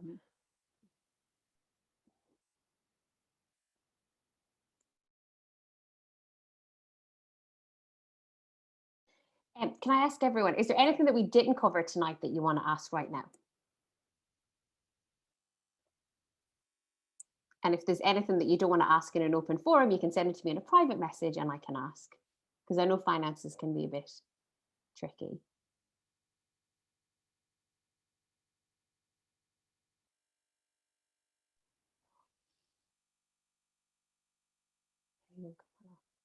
Mm-hmm. I want to go back to, if anyone is coming up, when Helen asked about like the scale in the business and the strategizing, is there anyone on here that wants to scale their business from a sales perspective? Yeah, Laura does. Everyone does. So Leona does. So it was really funny when Helen was talking, like some of the things that I was jotting down for that was like about looking at your signature products and how you can actually serve your existing audience more. So that's probably the first step I would look at from strategizing from a sales perspective. It's not that we need to bring in more customers. It's, am I serving them as much as I possibly can? And have I got a journey for those customers and the software to take them on that? And when Helen, I don't know if you're still doing one-to-one with your VA, like systems like Dubsado are really good for that. Yeah, so I use a range of, it just really depends what systems people are comfortable with, but I tend to dip in and out of all of them really. But yeah, onboarding automation's a big thing.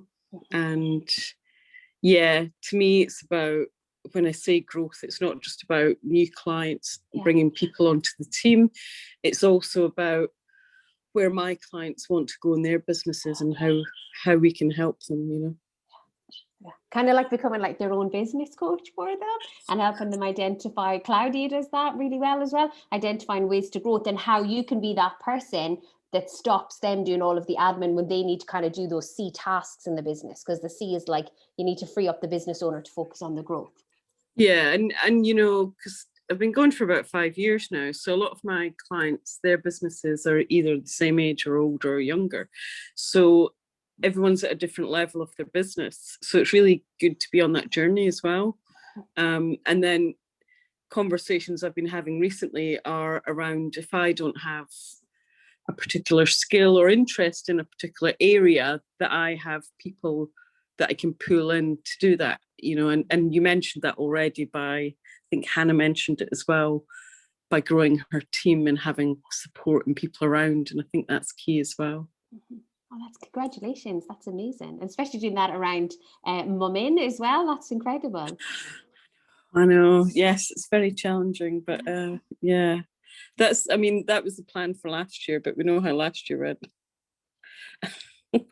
So yeah, so it's all systems go for this year anyway. Oh, that's amazing. Thanks, Helen. Can I ask everyone to share in the chat, or if you're feeling like, if you've not come off mute yet tonight, then I challenge you to come off mute and just going to go, what's the first action that you're going to take as a result of the masterclass tonight? And I want you to combine it both. What's the first like mindset, internal, and what's the first practical, tangible action that you're going to take? And by when? Oh, come to us. Jackie, come say hi. I'm going to contact Hannah. Yes. And I'm going to get her to do it for me because it's not my forte. Just saying. Oh, Sorry, yes. if that's okay. That's amazing. Yeah. That's amazing. Yeah. I'd love to have a chat, Jackie. Great, thank you. And Hannah, we'll make it 3 for 3 because things come in threes and we're at 2 out of 3 already. Fiona saying, I have an accountant, but we never meet up. And because of the communication we have with the taxes, I would love to find someone who could look at my business and give advice.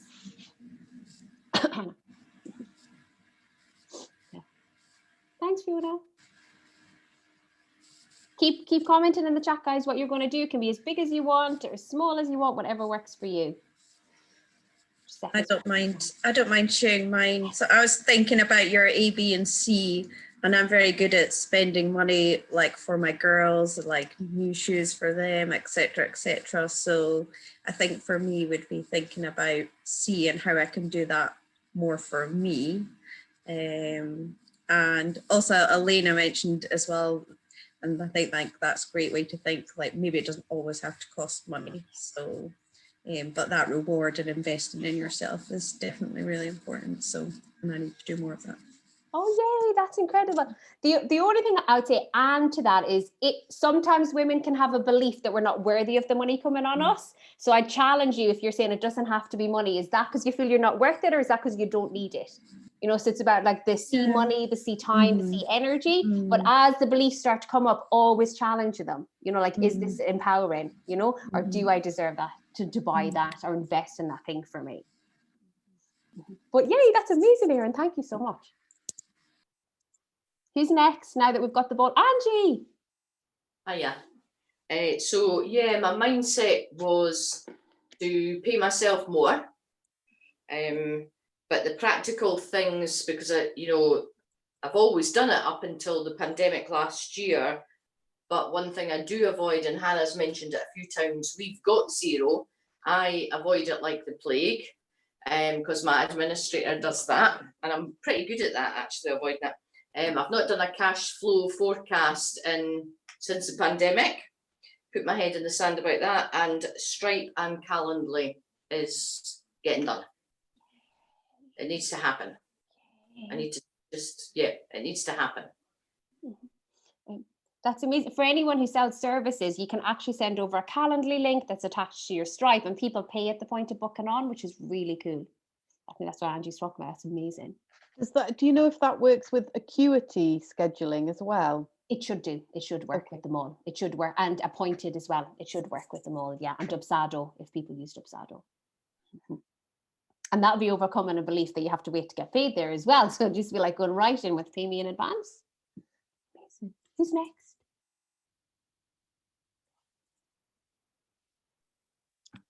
I am ashamed to say I've learned so much from this. This has been really good for me, but I have got so much more to do on my mindset, because I think I'd said in our group, I don't like to say out loud what I want, what my why is.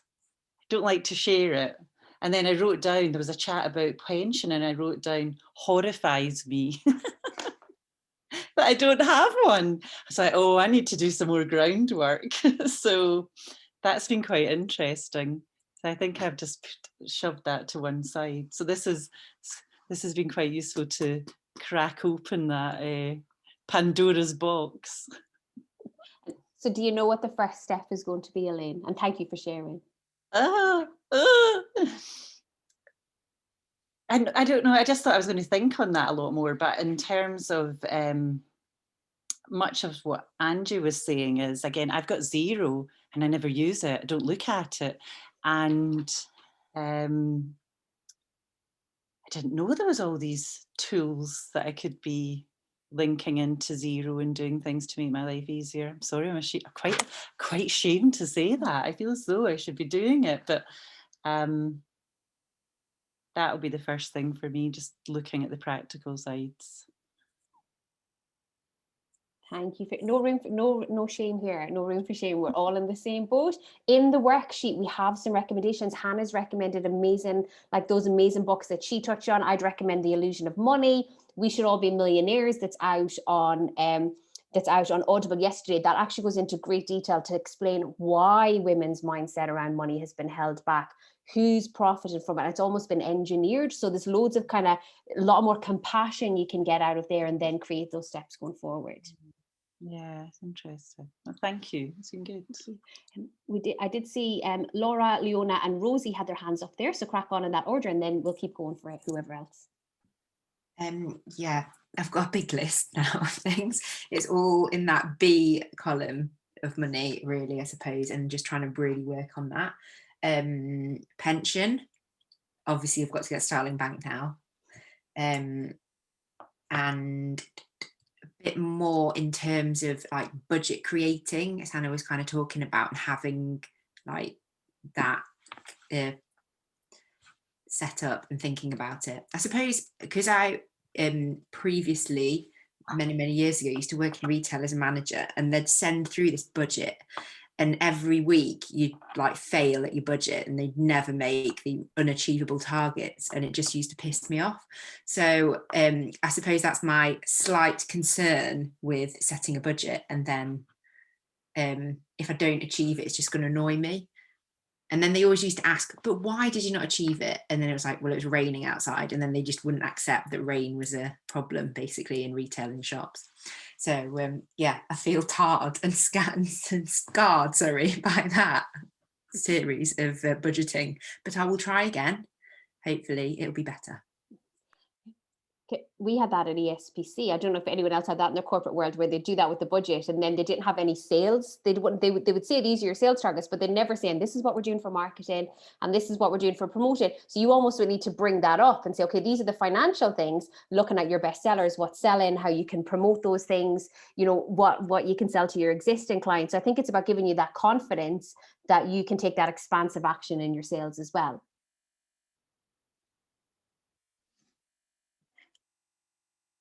Leona. So obviously I'm just at the start of setting up my business. So I actually ordered like a big huge whiteboard today, which is coming tomorrow, and I'm going to use that to set my budget and put that up on my whiteboard so that I can see it, you know, like every day, and just really use all those tools that you've gave there, Hannah, to set myself up properly from the beginning. So I had actually started to set up a Starling bank account, but I need to find my marriage certificate for it. So just put that as a reminder to go and do that, to get myself set up properly from the beginning, but really have it, you know, at the forefront of my mind on my big massive whiteboard to keep me on track, and just see how I go with that. So that's my action. Fantastic. I love a whiteboard as well.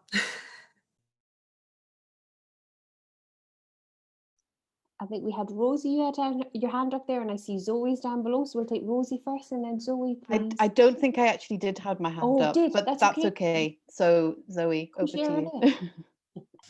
I was just going to say, Orla, you know how much I love a whiteboard as well. I have 4. I have 4, okay, but my problem is getting what's on the whiteboard into reality. Anyway, that's not what I was going to say. So it's been a massive, and Hannah, when you said at the beginning, people contact you and say that they're your worst clients, I don't know if that was meant for me, but I have said that to Hannah in the past, because that is the way that I would feel. So there's a lot that I'm going to take forward. I've never done a cash flow. I couldn't really even explain to you what a budget was. I don't really know what that is. So there are many things that I haven't done and that I actually don't even understand. So that is going to be my first thing going forward, is to work out what a cash flow is and get one and do one. And also to work out a budget. And I have actually managed to save quite a lot of money in this last year. So I need to also work out, because it's all sitting in my business bank account at the moment, and I need to work out what to do with that. So those are my actions going forward. Fantastic. And don't forget about the templates, because the budget and the cash flow are in the workbook. So use that to help you.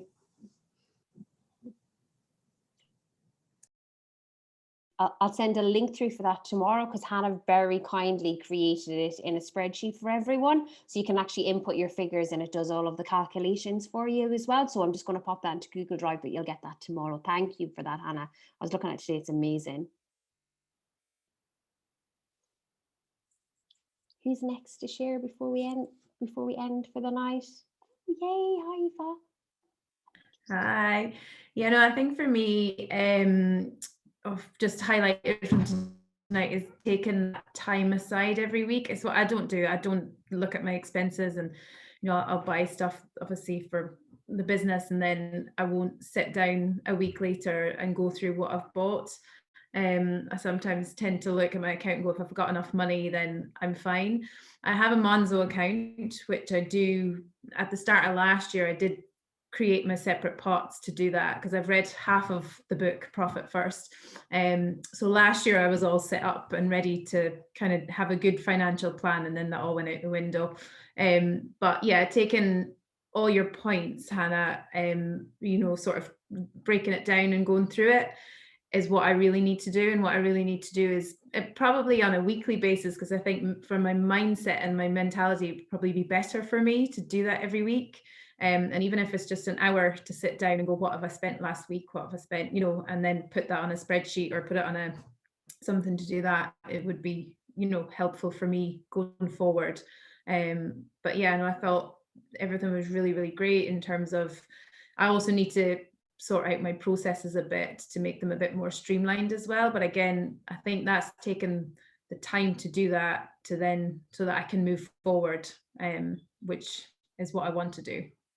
So yeah, no, I think that was really good. And it's nice, like, you know, I think we do sometimes have that shame around money where we should know more, we should do more. And the whole pension thing, again, is another thing that I've never looked into, because I've just put it to the back of my mind and thought, oh, it's fine. Like, you know, I'm not going to be, you know, old for how long, whatever, but the time's creeping up. And I think it's almost that, as you say, I'm definitely getting better at investing in myself, like, you know, investing in tonight. I've invested in other things like in the past year, because it does serve you. And I think, you know, talking about it in a non-judgmental way about pensions is brilliant, because it's something, I guess, as women we all need to do, and, you know, for that safety net for when we're older, and we, you know, to enjoy life when we're older as well, not just now.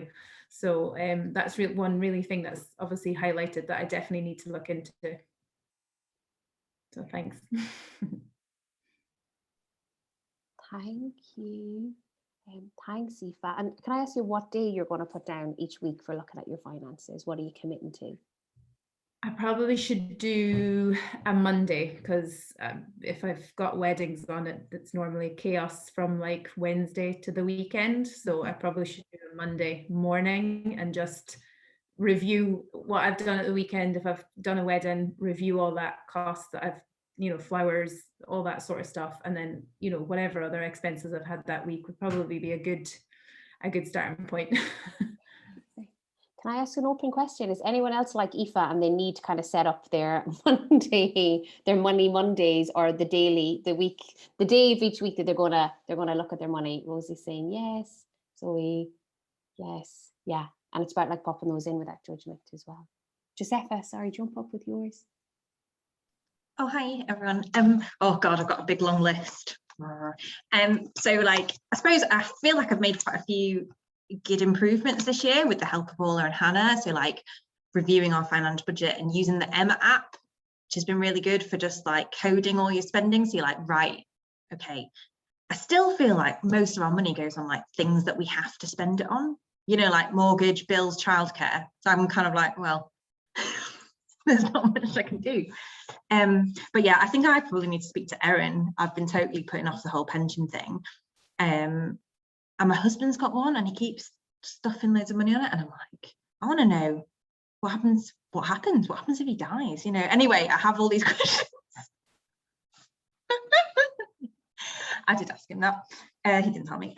Yeah, in the break, I started looking on an ESPC. Found a beautiful house in Tyningham, which I think Laura's parents might buy. So yeah, there's a very few houses in East Lothian by the sea.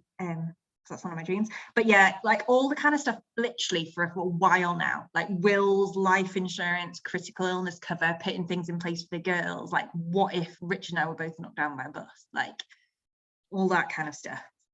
I think I've identified one business expense I need to cut. And then, but actually fundamentally, I'm like, oh shit, maybe I just need to start another business to hit my goals. So any ideas, just ping them over to me.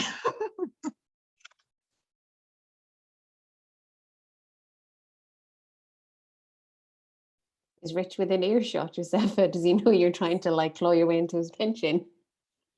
Yeah, I mean, I have said this to him.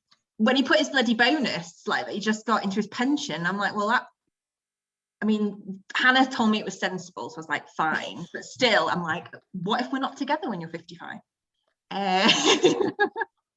65, you know. I think you need to get a good divorce lawyer because they'll get you a share of the pensions, don't worry.